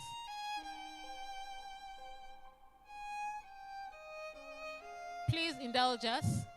My sincere apologies.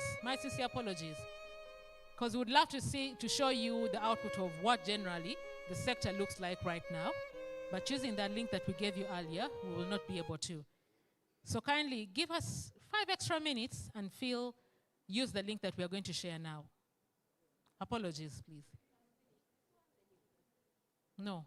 If you fill in what you have right now, it is of it's not going to be of much use.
Apologies. So that's the new link.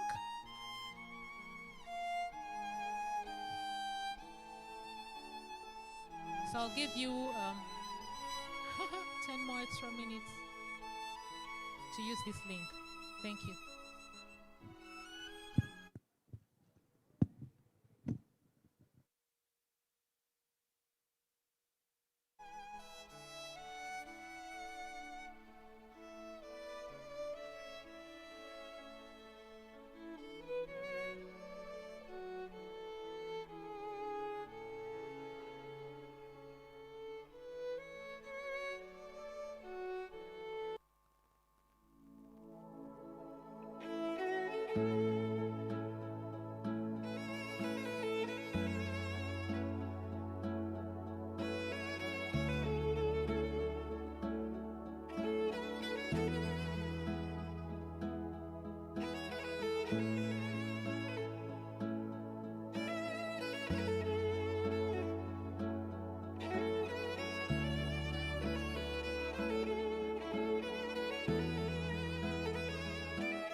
Please use this.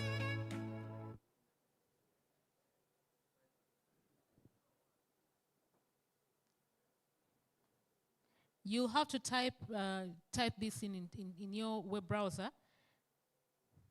It will be faster that way.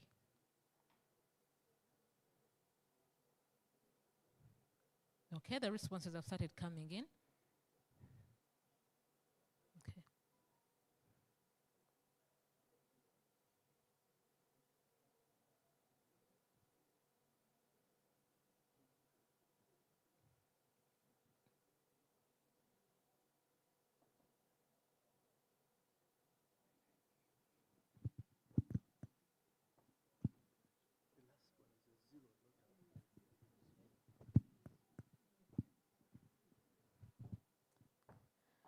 Please note that this is a 0 and not an O.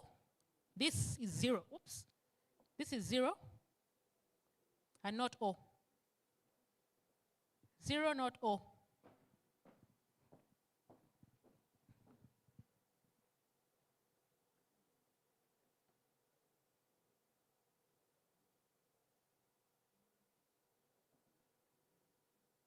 That is a 0 and not an O.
Anyone who has failed to log in? Anyone need support? Okay, good. Looks like everyone is feeling.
If you're still having trouble getting in, you can also scan the QR code.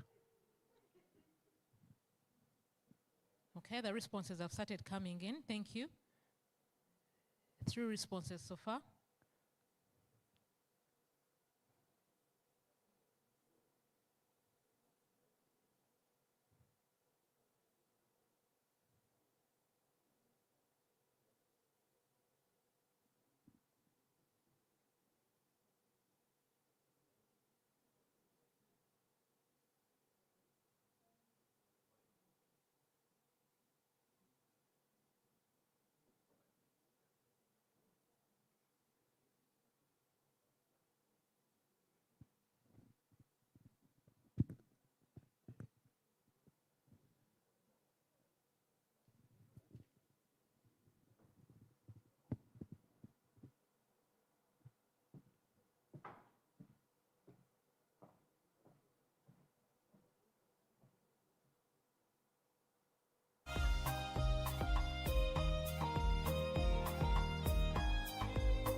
Okay.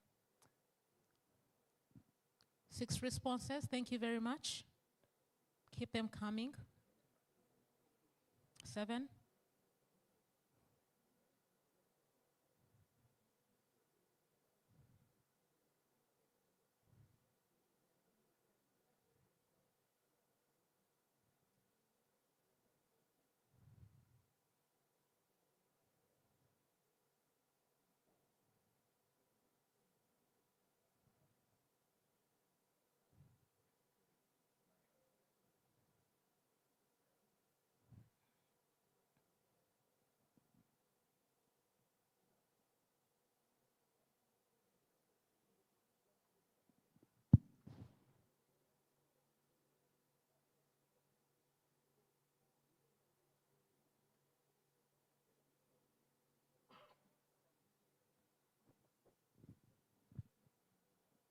Okay, 18 financial institutions so far have responded. Thank you.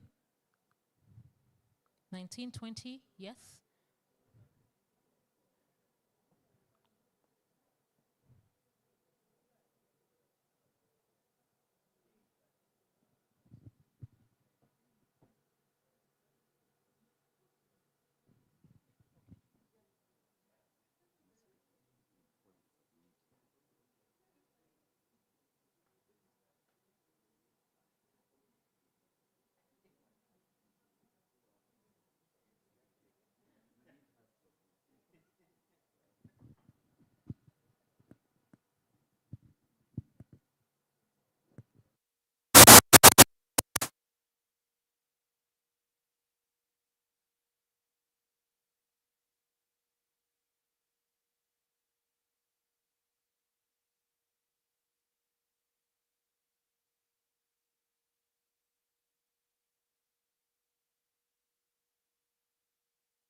still filling?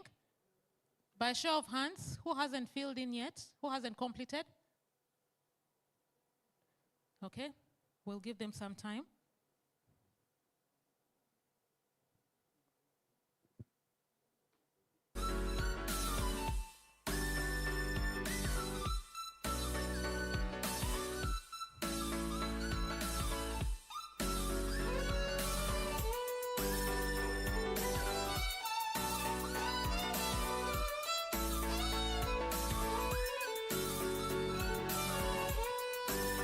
We have 29 responses. 5 tier 1 financial institutions, 1 tier 2. Okay. Now we have 30 responses. 11 tier 4s, 2 insurance companies, and 7 apex bodies. That's good. Thank you.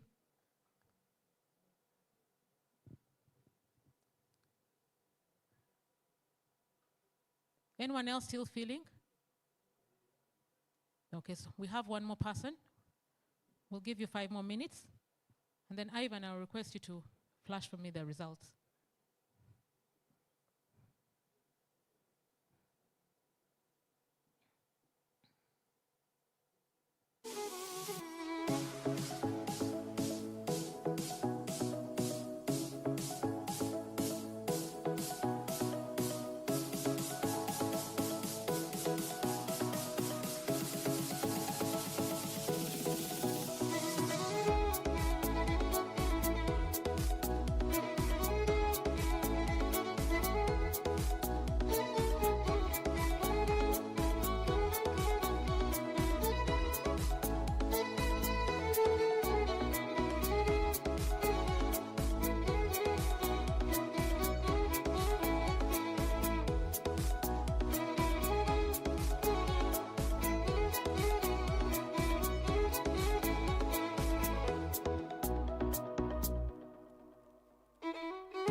Thank you very much. We've had 34 responses from 31 financial institutions. So present mode. Ivan, present. Present mode. Okay. So those are the financial institutions that are here today. Thank you very much. Next.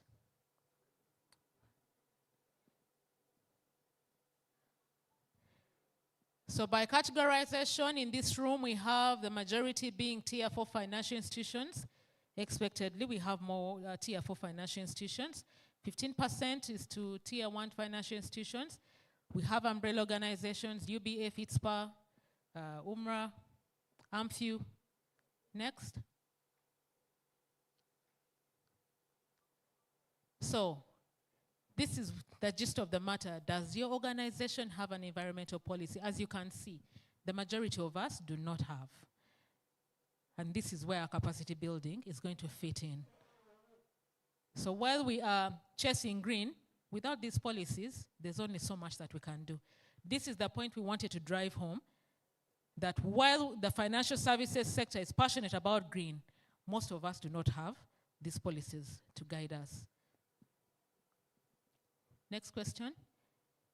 Do your loan applications, appraisal and monitoring systems, forms and contracts, the fullness of it is whether they have capture climate change adaptation, climate change mitigation, and biodiversity conservation issues.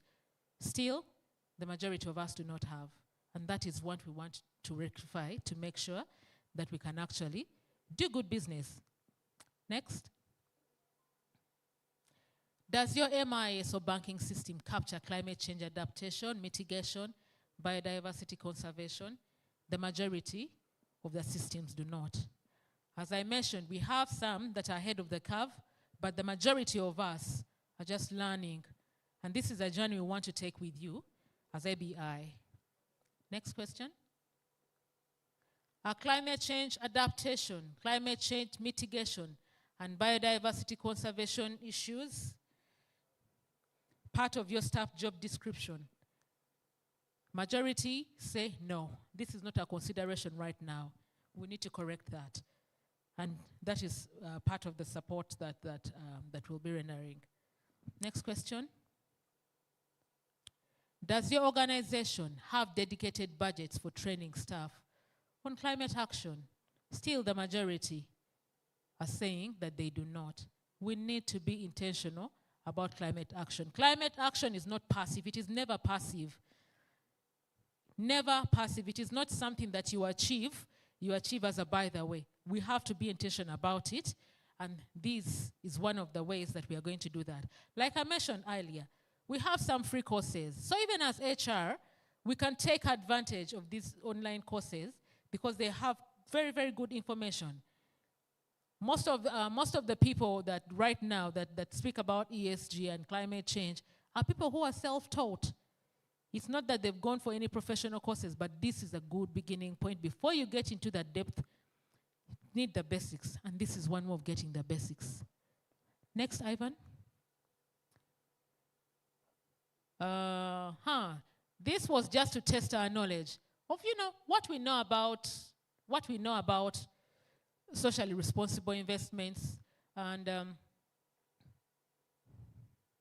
from what you see, the majority of us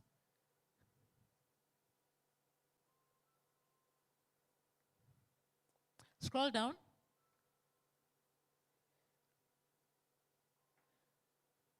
Okay. So the correct 43 responses had the correct answer.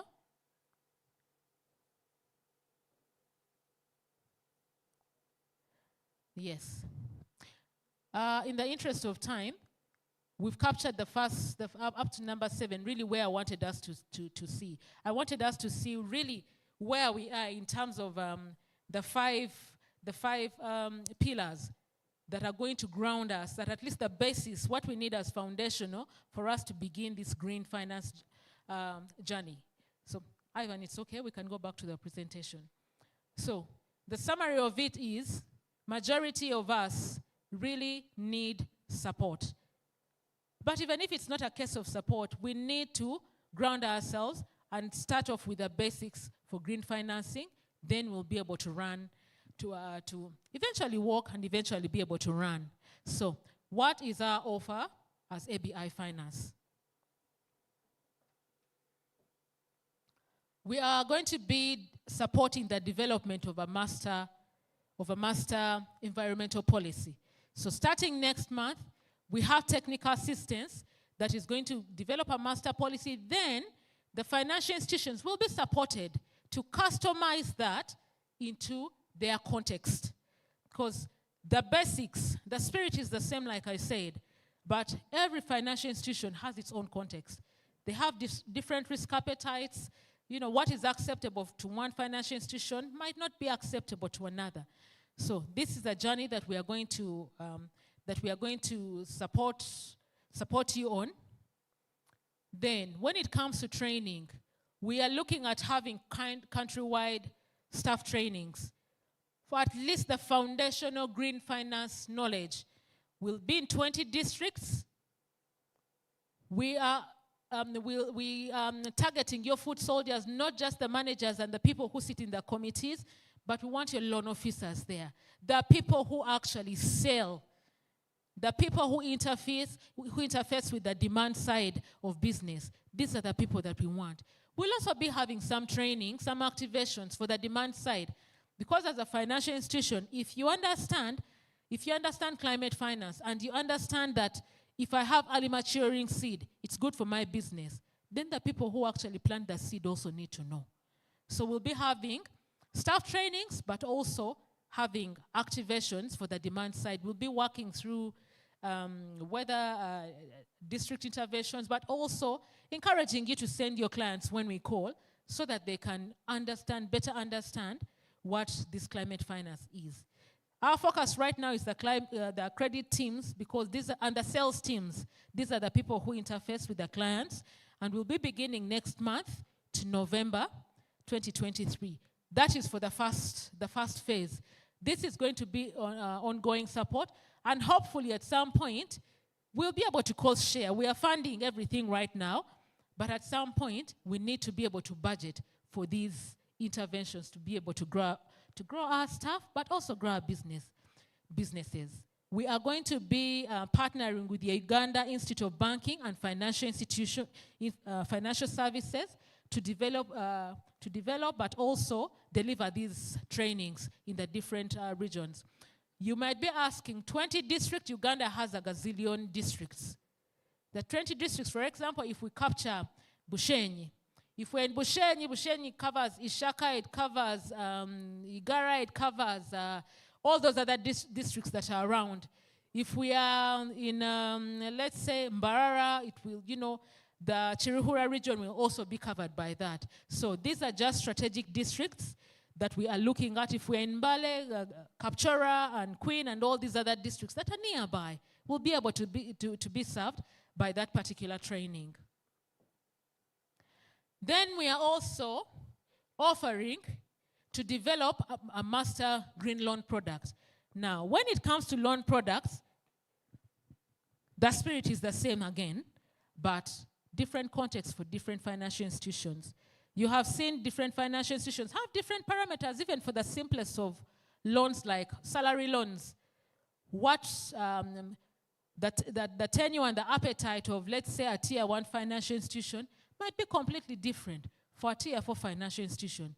You can walk into a tier 1 financial institution and they're telling you how they're giving you collateralless facility of 200 million. Then you find a circle will tell you, no, the maximum I can give you is 2 million shillings. And then you find sometimes the circle can give you 24 months and the tier 1 financial institution will tell you the maximum I can give you is 1 year. So those dynamics, they speak differently to different financial institutions, but we want to make sure that the principle is the same. So we'll be supporting that, the development of that master green loan product. Then we'll come to you and custom make it to your situation. And customization will be from December onwards, but the development start next month. We already have the technical support contracted to embark on this journey. Then we have, when we are speaking about the development of green loan products, it doesn't mean production of supporting only green finance in production. From our green finance, from our taxonomy, our agribusiness taxonomy, we are covering the entire value chain and the support system of agribusiness. So if you're in the typical agriculture, the way you know it, if you're in forestry and biodiversity, water supply, waste management, especially for those who are in the animal value chains, you're in, let's say, in dairy, waste management is very, very key. Electric power generation, transmission, distribution, where you want to switch from diesel engines to go hydroelectric or go solar, we're supporting that. Financial services in agriculture, we're also supporting that. Digitalization of all sorts, we are supporting that. So we are looking at the wide range of all these things that feed into agribusiness when we are looking at developing of our loan product. All these things will come into consideration. Then we are also supporting the development of information, education, and communication materials. While we have salary loans, agricultural loans, business loans pinned up, we want also your walls to speak green finance. We keep talking about walls that talk when it comes to financial institutions, where you do not even have to walk to anyone to ask, for the details of the product. This is what we want to pin up. We want to have this at your branches, not just at head office. Sometimes when we have brochures or flyers, when they run out, or if people do not exactly understand what the things mean, we want to be able to pin them up, in your banking halls. If we have to translate them in a language that people better understand at the branches, then that is what we want to do. Because at the end of the day, communication is not communication if no one understands what you're saying. So we'll be developing those materials. Then we'll custom make them to you, the financial institutions, branding and all those things. And then the dissemination to the branches. That is also support we'll be offering. Now that is starting next month. And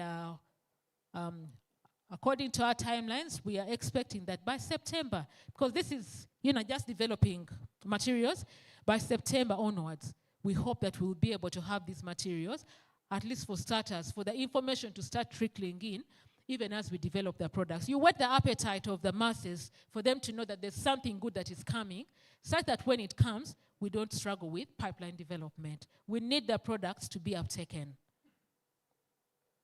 Then finally, we are supporting the upgrading of our systems, core banking systems, but also management information systems, to make them fit for purpose when it comes to reporting. This is a journey that we've already started. Last week, we had an engagement with vendors, like I mentioned, and just to get the expectations of how long it would take to tweak these systems. And we got a fair indicator. We do not want to set timelines without understanding how much work is involved in this. So they indicated that the actual work takes about two months. So if we factor in the aspect of conducting a needs assessment, depending on the needs of the financial institution, and then the implementation, we are looking at anything, 4 months and above to test and also to train the staff of the financial institution to understand how the system works, to understand the reporting. Now, all these we want to do at the same time. They are going to be happening in parallel, not in series. So we develop the policies, we develop the master product, such that when it comes to customization, when we come to you, at least we know that this is the master policy. When you're tweaking it, even the product, you can easily tweak the product for someone to know. When we need to touch up the system, we do it as once, such that this business of, what did you say last month? And then someone has already lost concentration, doesn't really happen. So, as aBi, those are the 5 areas that we are looking at supporting. If I may repeat, for emphasis, we are supporting the development of a master environmental policy that we can customize to our environments. We are training staff to make sure that people are literate, green literate, but we are also training the demand side. We are supporting the development of a master green loan product that we can custom make to our situations. And then development of IEC materials so that we can market green finance. Then finally, upgrading of the systems that we have to make sure that we can report. So what is our ask to you? Our ask to you is that when we come knocking and we need to gather information, this is a new space we are entering in. Please be supportive. We need to gather as much information as possible to make sure that what we are doing is actually credible. We don't want it to be, a top-down approach of aBi said we do this. And sometimes you find that some financial institutions will do these things because, because probably they need a certain other kind of support, which is not the right thing to do. So let us get as much information from you as possible. When we need training, please release your staff to come for the trainings. It will be very sad if we finance, these activations in the fields, we're at a district, and then the loan officers are not coming, the salespeople do not come. If they don't come, then really, it will be such a shame. So we implore you, please, release your staff when they need the training, and also when we call upon you, when we need to organize your clients to be trained in green finance. When we knock at your doors, please support us. Then when it comes to customizing IEC materials, we also need your support and your cooperation on that after we have developed the master. Then utilization of these development tools. That joke about how, some institutions are good at developing policies and then they keep them and never implement, and then someone else comes and picks it and implements. Then they look good and others start asking, but we had that policy. How come someone has beat us to implementation? We don't want to have beautiful tools. We want to be able to implement. The same way, I will still refer to the journey of agricultural finance, where at some point it was really unknown. It was just a few financial institutions that had the passion for it. I'm imploring us, let us utilize these tools that we are developing to make sure that we can actually grow this green finance agenda. Then, displaying these materials at our branches. Please, let us create space. We'll have the brochures, but also the pin-ups. These are going to be very, very critical. Please allow us, your branding teams, to be able to display these materials in the banking halls, in the loan officer halls, and also share the materials with your clientele. So we'll be writing to you in the course of next week to seek your consent to participate and implement. It will not be our usual mode of operation of running an ad in the papers where it's competitive. This is something that we believe every financial institution should have. So we want to cover as many as possible and really not make it competitive, because we believe every financial institution needs this, and every financial institution has the capacity to reach a certain level of clientele. Remember, if each and every one of us builds our walls behind, eventually we'll have a solid wall. Everyone needs to build behind our houses. So, thank you very much. We're now open for questions and any comments.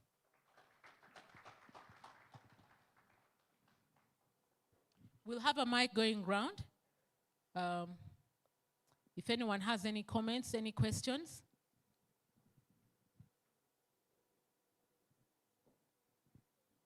Now I was told by my teacher that if everyone is silent, either the whole class has not understood or everyone has understood. So, where are we? Yeah, thank you so much, Anne, for this presentation. Mr. Mtu, a minute. JK, please help me take notes just in case we need to. Thank you. Yes, Mr. Mtua. Yeah, once again, thank you so much for this presentation. I also would like to really thank aBi for walking the talk and leading us in this issue of ESG and green financing.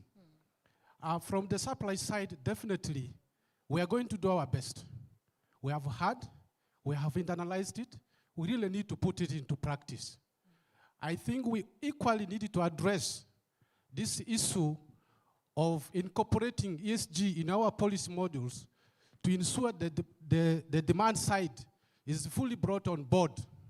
If we don't take that into consideration, we will not be able to be holistic. I think in the beginning, ED Mona did talk about green literacy. At the moment, everybody is talking about financial literacy. Surely green literacy must be taken wholly to the grassroots. And in this intervention, when you talk of education, communication, the schools must be brought on board. We must be very deliberate, very, very deliberate. Briefly, I just want to let you know, as a tree farmer, when I was going to my village, one of the oldest schools, the oldest trees in my school, I got it there. I'm aging, my father got it there. Villagers had gathered to cut that tree to build a classroom. But this is an endangered species, Aphysilia africana. Now, I had to pay for this tree to be saved so that they can be able to do something for the classroom. What lesson did I learn?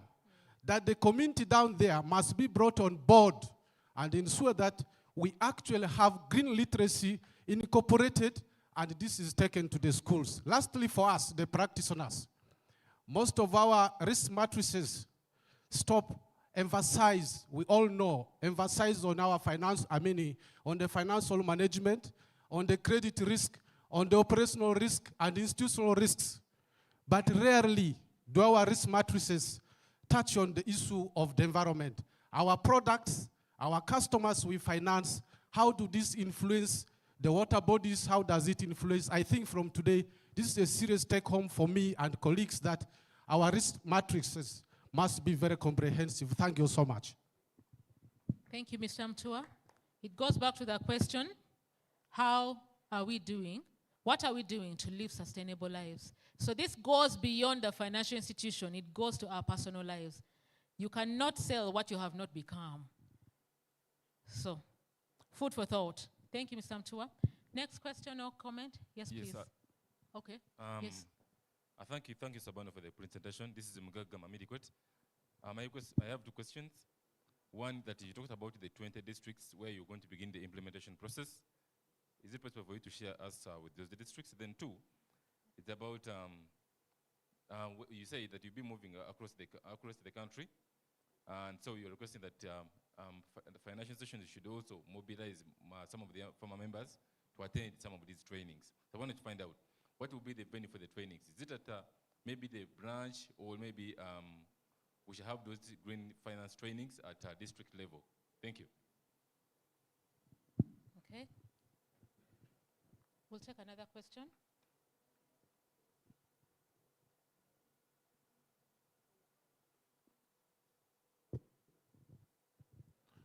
Thank you. Chirana Ibrahim, representing Wokusku. I have only two questions. One is about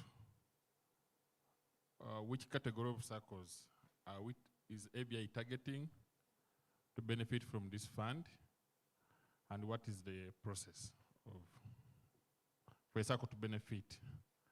Secondly, in relation to what Mgaga just asked about training the credit teams,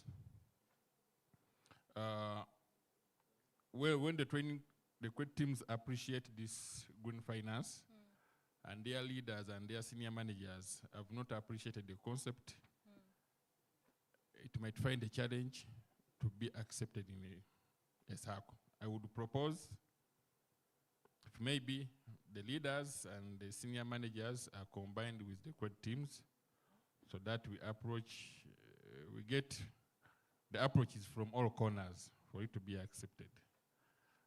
Those are the two observations that I had. Thank you.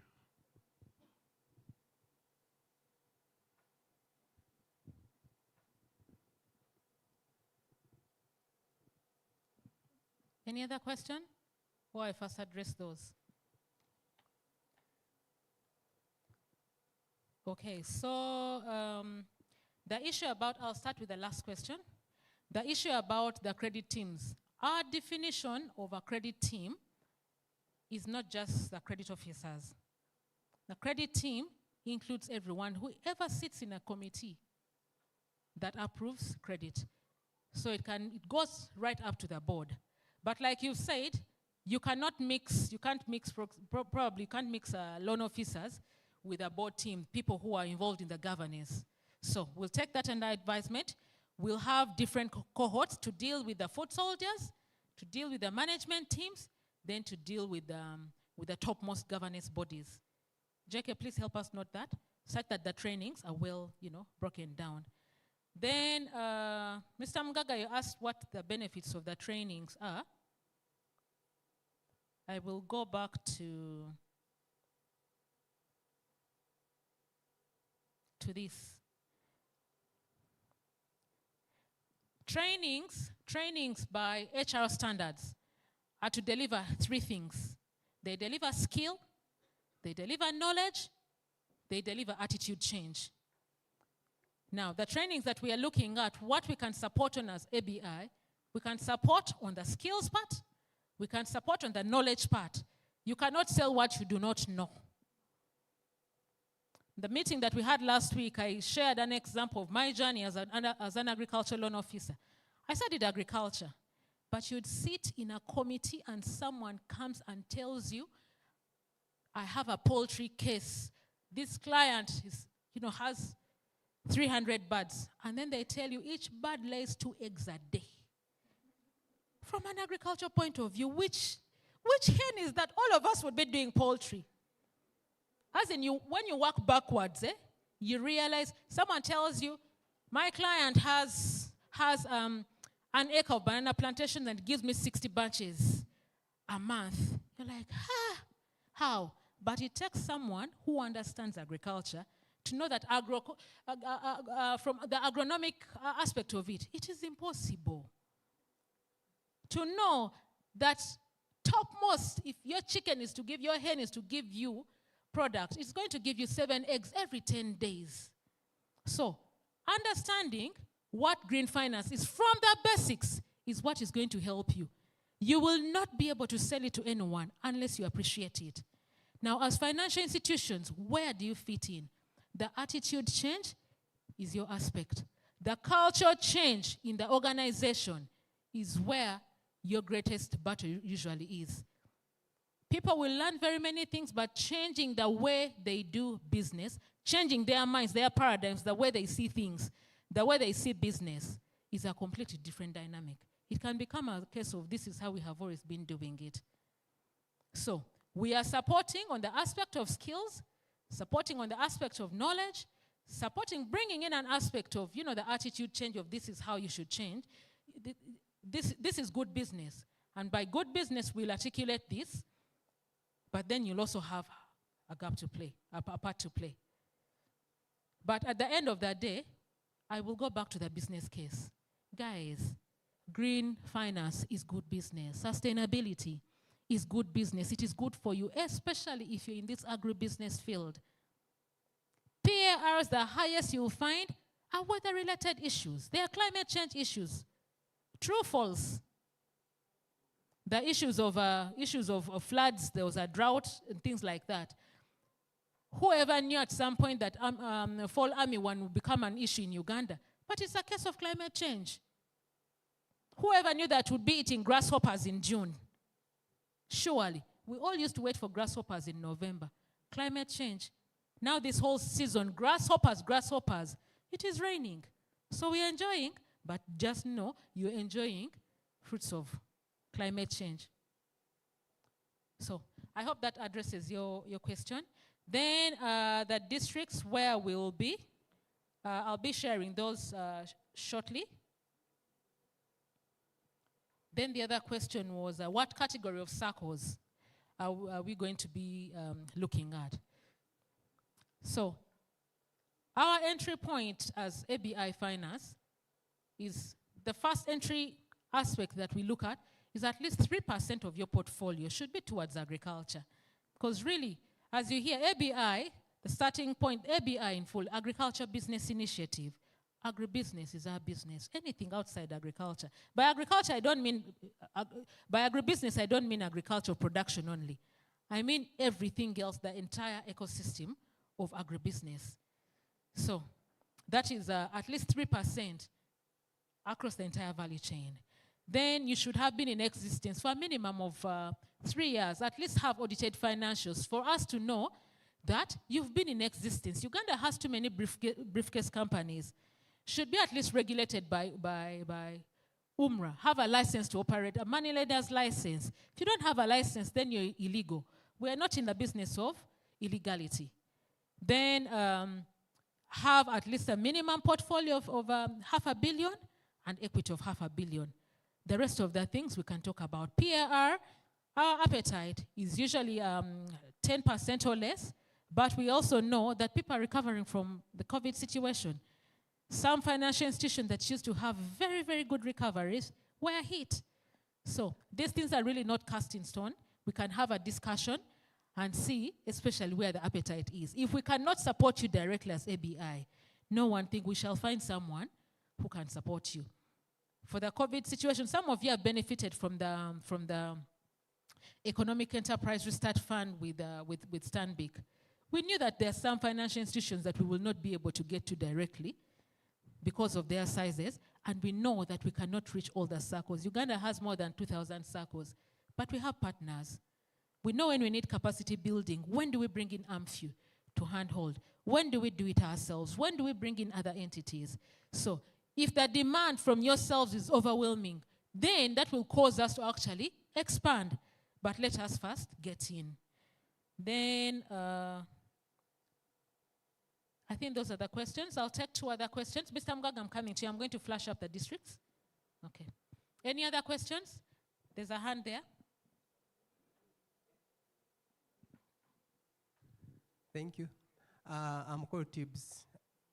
I work with Uganda Microfinance Regulatory Authority. Yes. In your presentation, you gave a good example, a scenario where a credit officer, if he's given 2 products, a salary loan and a green finance product, he'd rather go for a salary loan. Why? Because he can close the sale quickly. It is easy to sell compared to the green loan product.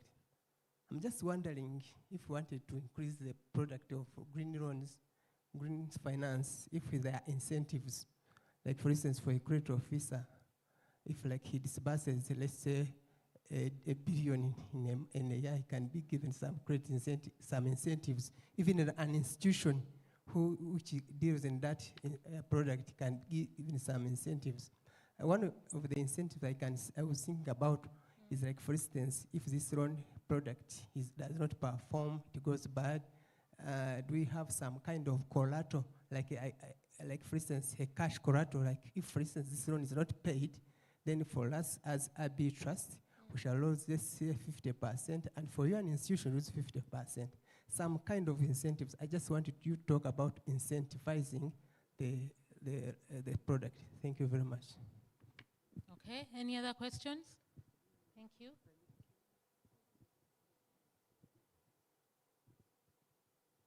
There's a hand here.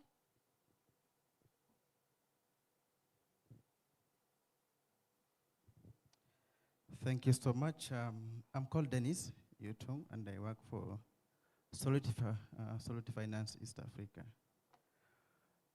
One is, I have two things here that concern that I need clarification on. One is, absolutely, we are in wholesale lending.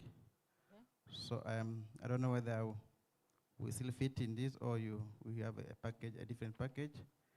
Secondly, you talk about sustainability, which is very key here.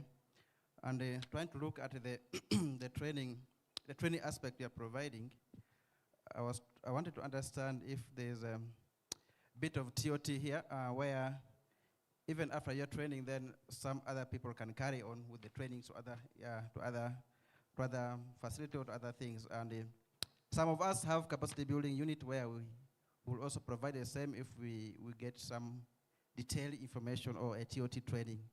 That's the clarification I wanted to make. Thank you. Okay, thank you. Okay, let me take those two questions, then we'll get on with the other questions. About the incentives. The incentives, really, we shall leave the incentives for the financial institutions.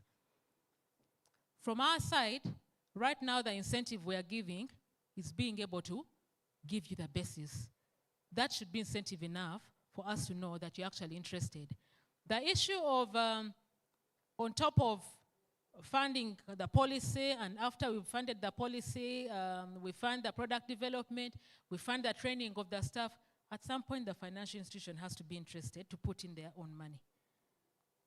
So we are really hoping that after we have done the basics, the financial institutions will also be interested enough to bring in the money. But when it comes to incentivizing staff, financial institution staff, when you develop a product and you want it to move, the onus is on the financial institution to incentivize their staff. Whether it's monetarily, non-monetarily, whichever way you choose to do it, the financial institution has to be interested enough in making sure that the product is not a shelf product. I hope that is clear. Then when it comes to wholesale lenders, yes, wholesale lenders, we are not very many, but the frameworks that we are developing, they are really universal. Like I said, the spirit of the content is the same, just has to be customized to the situation of a financial institution, wholesale lenders inclusive, because aBi Finance is a wholesale lender, so we can actually support on that. Then when it comes to developing TOTs, we are building an academy of green finance with the Uganda Institute of Banking and Financial Services. So yes, we are building the capacities of other people who will be able to carry on this TOT role. Also, the consultants we work with as aBi Finance that help us, technical assistance people who provide technical assistance. These are also, their capacities are also being built, will be built and are being built in this regard to make sure that even when they come to you, even in the most informal of conversations, learning can happen. So yes, we are supporting, the short answer is yes, we are supporting the development of TOTs. We are developing an academy. We want to have, in the medium term, we want to have an online academy, the same way you have a UN platform, the same way you have value chain financing that is being run by Uganda, UIBFS, we want to do the same for green finance, such that you can actually go there. You can sponsor your staff to do those courses online. Even if you want something that is physical, it can be tailored to you by the institute. Okay? Any other, does that satisfy you? All right then, thank you. Any other questions?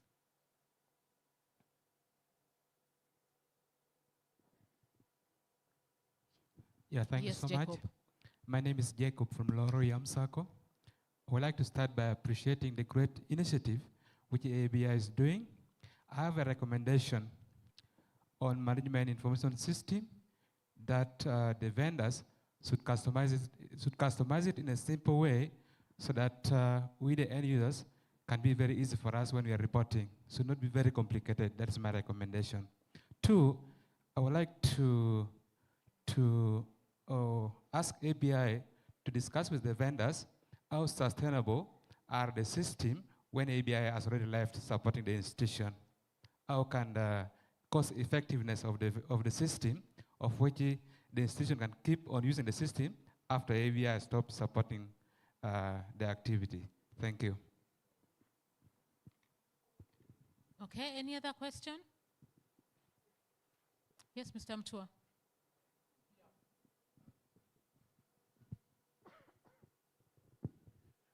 One of the key incentives for us, the players in this industry, is to develop appropriate products in this green financing. I think it will be very important for aBi to reach key stakeholders like insurance firms, because there is very little they are doing in reaching out to this element. If you look at agricultural insurance, you don't get so many players. I think some risks we can take, and we need to transfer and share some risks. Therefore, the key stakeholder, you need to help us reach so that we can comprehensively take this matter head on. Thank you. All right. Thank you very much. I'll start with you, Jacob, regarding the issue of cost effectiveness of these systems after aBi.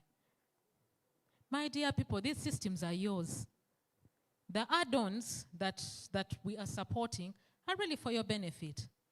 If a system is not serving you well, then change the system. If it doesn't help, if the cost effectiveness is flawed, change the system. But before you think about changing the system and all the work going down the drain, negotiate. Because whoever is giving you support, at some point, it comes to an end. And that is why when we talk about even incentivizing and trying to bring in finance that is at low cost and things like that, we know that we asked ourselves, what is the sustainability plan on this? We don't want a situation where after we have pulled out, the thing cannot stand. Whatever it is, the intervention, whatever it is that we invested in, the investment cannot stand. So we need to be able to discuss, you need to be able to discuss with the vendors yourself pertaining these matters. Negotiate something that is workable for you. A third party, I doubt a third party will be able to do that for you. So that would be my advice to the financial institutions. Then about involving insurance firms, yes, we are discussing both with UIA, Uganda Insurers Association, and also with the regulator IRA to see what else we can do around this space, because insurance in itself is a resilience instrument. It helps us be more resilient, such that if, once we have all these catastrophes happening, they don't hit us as much as they would have if we were not insured. So we're having those discussions. It's still early days, but once we come up with something, we'll be able to share the same with you.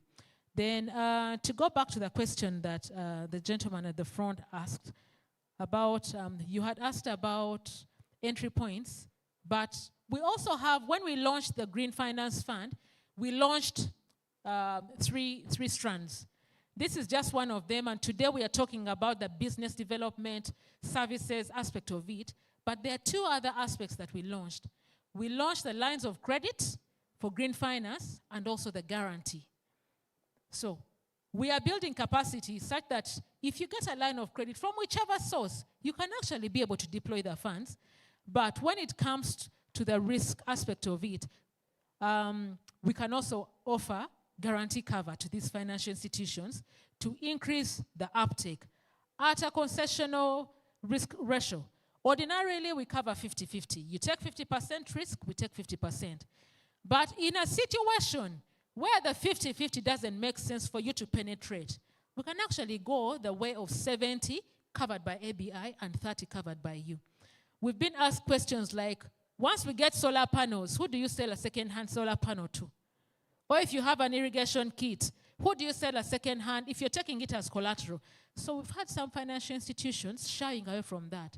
But while we are building the appetite of the demand side of our borrowers, then it would be pertinent that we can actually stimulate their appetites by allowing them to give us these not so conventional collaterals and add the guarantee on top of that. So the entry point is also the same for all those commercial products. So I thought I should add that. And Mr. Mgaga asked about the districts where we're going to be. I can't flash them up, but I can mention them. We'll be in Kabale, we'll be in Tungamo, we'll be in Bushenyi, we'll be in Bara, we'll be in Kasese, we'll be in Fort Portal, we'll be in Hoima, we'll be in Masindi, in Masaka, in Kampala, in Wakiso, in Mukono, in Jinja, in Mbale, in Soroti, in Lira, in Moroto, in Gulu, in Arua, and in Tororo. So all the other districts will feed into these districts. Where you see some heavy concentration, for example, Bushenyi and Bara, it's because of the critical mass of circles that are around that place. We are developing the capacity of northern Uganda and eastern Uganda also intentionally in the spirit of equitable wealth creation. That is part of our vision, to be able to have concentration of financial services as central Uganda and western Uganda. Because the journey, the circles that we are looking at in central and in western Uganda that are really, that we admire, also started as very, very small, small groups. So that journey we're also taking. You've heard of our calls. We've had 2 funding windows being run for northern and eastern Uganda. We still have a few circles that have come through, but we are still on that fight. And we are still passionate about making sure that those regions also come on board. Mugaga, does that answer you? Okay. Any other questions? Yes. I'm Richard Okumo. I work for Nyaravur Sacco, and thanks to you, Anne, and aBi team as well. I'm worried you never mentioned Nebi, but somehow I've heard of Arua and Gulu. Maybe we shall be considered there. But what I want to bring out here is, at this juncture, I see it is really so critical for information dissemination. I'm grateful you mentioned something to do with the designing our banking halls with the green. You mentioned something to do with the coming up with the IEC material. But my worry is how will this IEC material be, easily taken up by our beneficiaries, especially the farmers in the rural setup there.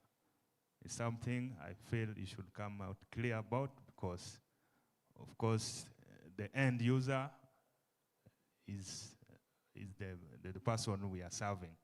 And indeed, like I mentioned, issues of green finance at the moment in our context is not really, clearly understood. So it's something I feel you should clarify some or talk about. Thank you. That's a burning issue. While we look for the next, wait for the next question, I will actually get into it right away. The issue of the IEC materials and the end beneficiaries understanding beyond training the financial institutions, we are going to have activations for the demand side, for the smallholder farmers, for the agribusinesses. We are still working out the dynamics, whether we are going to work with district offices, because at the end of the day, like I mentioned, training the financial institutions is not enough. You are the supply side. You can have a good product, but no one is biting, no one is buying, even if you have a good product.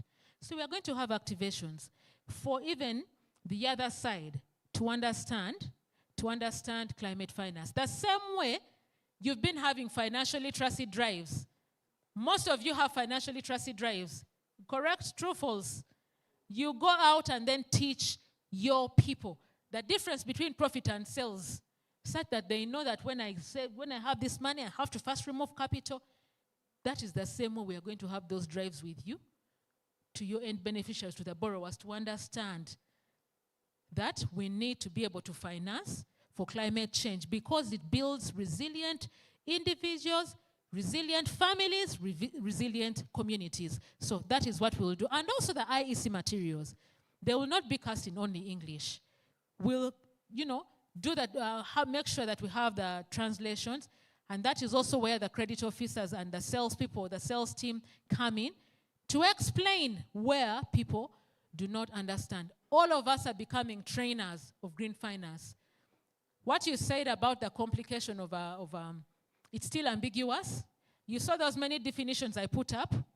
That is how all of us have started off. There's just too much out there. But with this training, we get congruence, and then we come to a point where we have a common understanding. As a financial institution, you will be able to articulate after the trainings what sustainability means to you as a financial institution. Based on your risk appetite, based on what you can do, what you cannot do at that point, you can put it in the medium term and the long term. But at that point, based on the information that you'll have got, define what sustainability is to you. Does that answer, Mr. Kumu? Thank you very much. Any other questions? I am the lady standing between you and your lunch. Any other questions? Okay, Igara has a question.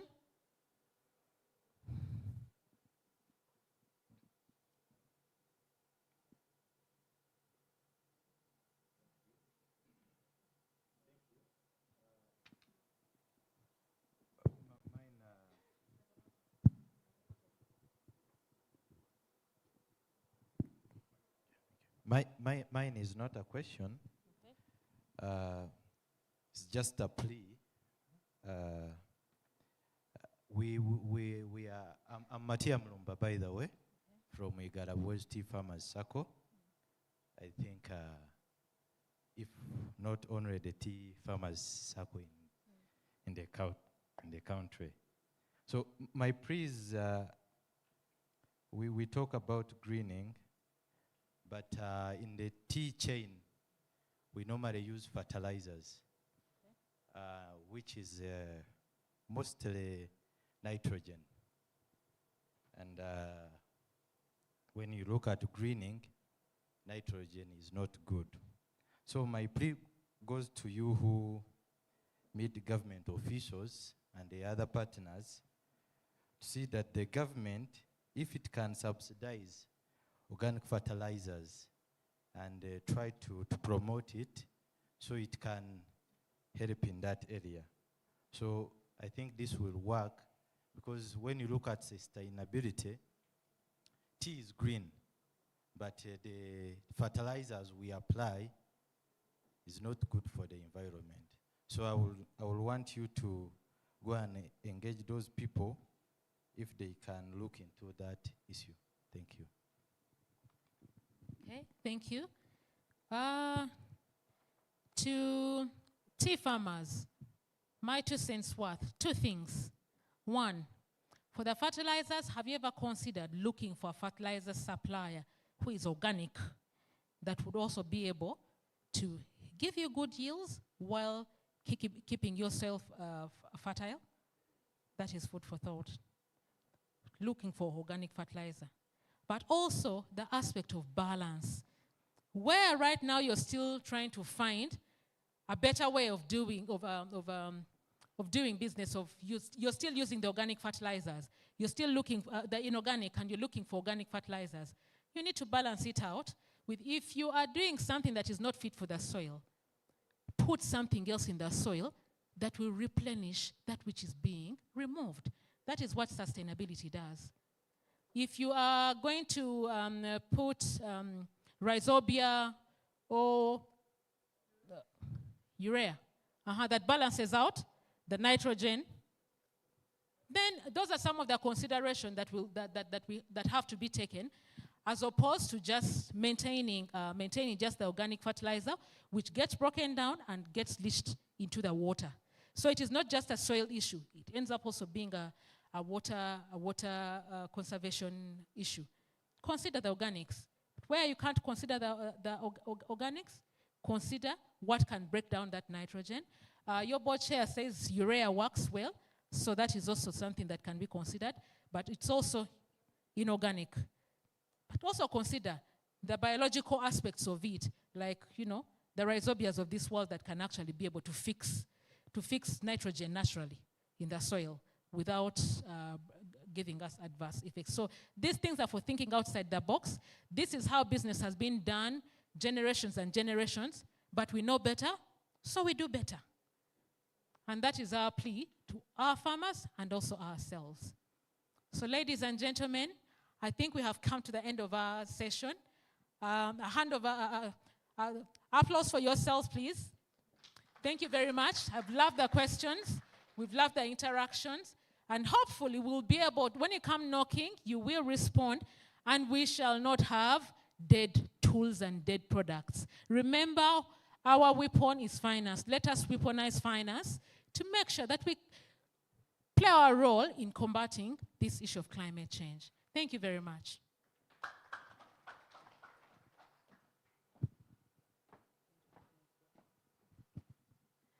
Round of applause for Anne-Marie, right? Thank you so much for that comprehensive session. You said many, many, many things, but the way my mind works, she did say, where there is chaos, there is opportunity. Why is that the one that has stuck with me? But thank you, Anne-Marie. You've opened up the discussion to so many different things. And of course, to everyone who has also just given your suggestions, your questions that, lead to really interesting answers for everyone to go, oh yes. Thank you so much for your participation. Ladies and gentlemen, we are doing fantastic, fabulous with time. So we are just about to break off for lunch. But before we do, allow me to invite back Mona. Mona to just make the closing remarks.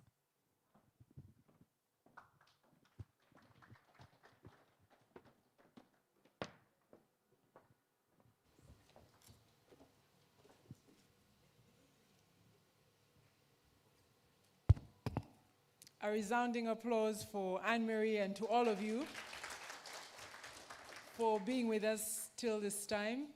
I see Mr. Shafi Nambobi. He's currently the president or chairperson in other speak of the Association of Microfinance Institutions and the CEO for UGAFOD. Mr. Nambobi, we're very happy that you stayed with us, and thank you for gracing the occasion. And thank you for your commitment to the sector. Thank you all for your commitment to the sector, to aBi for being with us for as long as you have, giving us half a day of your busy schedules. We don't take for granted. And we thank you for the very robust engagement, the questions that you've asked, the comments that you've made. It helps make our information, what we're telling the market, what we're teaching, what we're talking about, that much more richer when we infuse it with what we're learning from you. So as we indeed have launched these initiatives, we're going to come back to you, the partner institutions, and request to take your staff aside to get into more in-depth training and capacity building of this nature, as well as your clients. I'm sure by now you have appreciated that in your day jobs, over and above what you do, you need to be proper agricultural extension service providers. You need to know some of what we thought were complicated things are now really turning into basic bread and butter. So we're going to be approaching you, we're going to be writing to you and asking to take your staff into training, to take your customers into training, but it's all to ensure that we're walking on the same page. We're going to work with you to build your policies, to develop or refine your products, to train your staff. So there's quite a bit of work. We're happy to walk the journey with you as we've done all these years, and look forward to a green future. Thank you very much, and enjoy the rest of your afternoon with us. You're welcome to lunch. I think by now, can I just have aBi staff stand up for recognition? If you will, everybody, just thank with me the aBi team, management and staff who are here with us today. But I tricked them also. So now you know who is aBi. And if you have any questions or comments that you want known or answered, these are the people to approach. Thank you all very much, and take care, and we'll be in touch.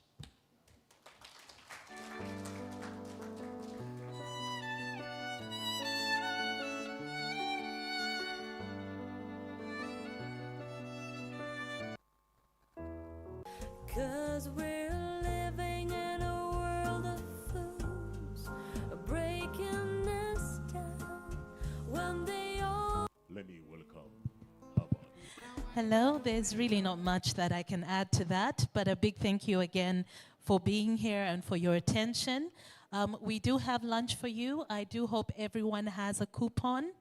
So just to check in with you that everyone has a lunch coupon. If you do not have one, I'm sure the ushers can get one to you. I am Crystal. Thank you so very much. Thank you so very much for allowing me to be part of this occasion. I mentioned at the beginning of today's program that we have fruit seedlings as our centerpieces on the table. Please feel free to take them with you and plant them. Can you do that in honor of the launch today? All right, ladies and gentlemen, have a lovely afternoon and take care. Bon appetit.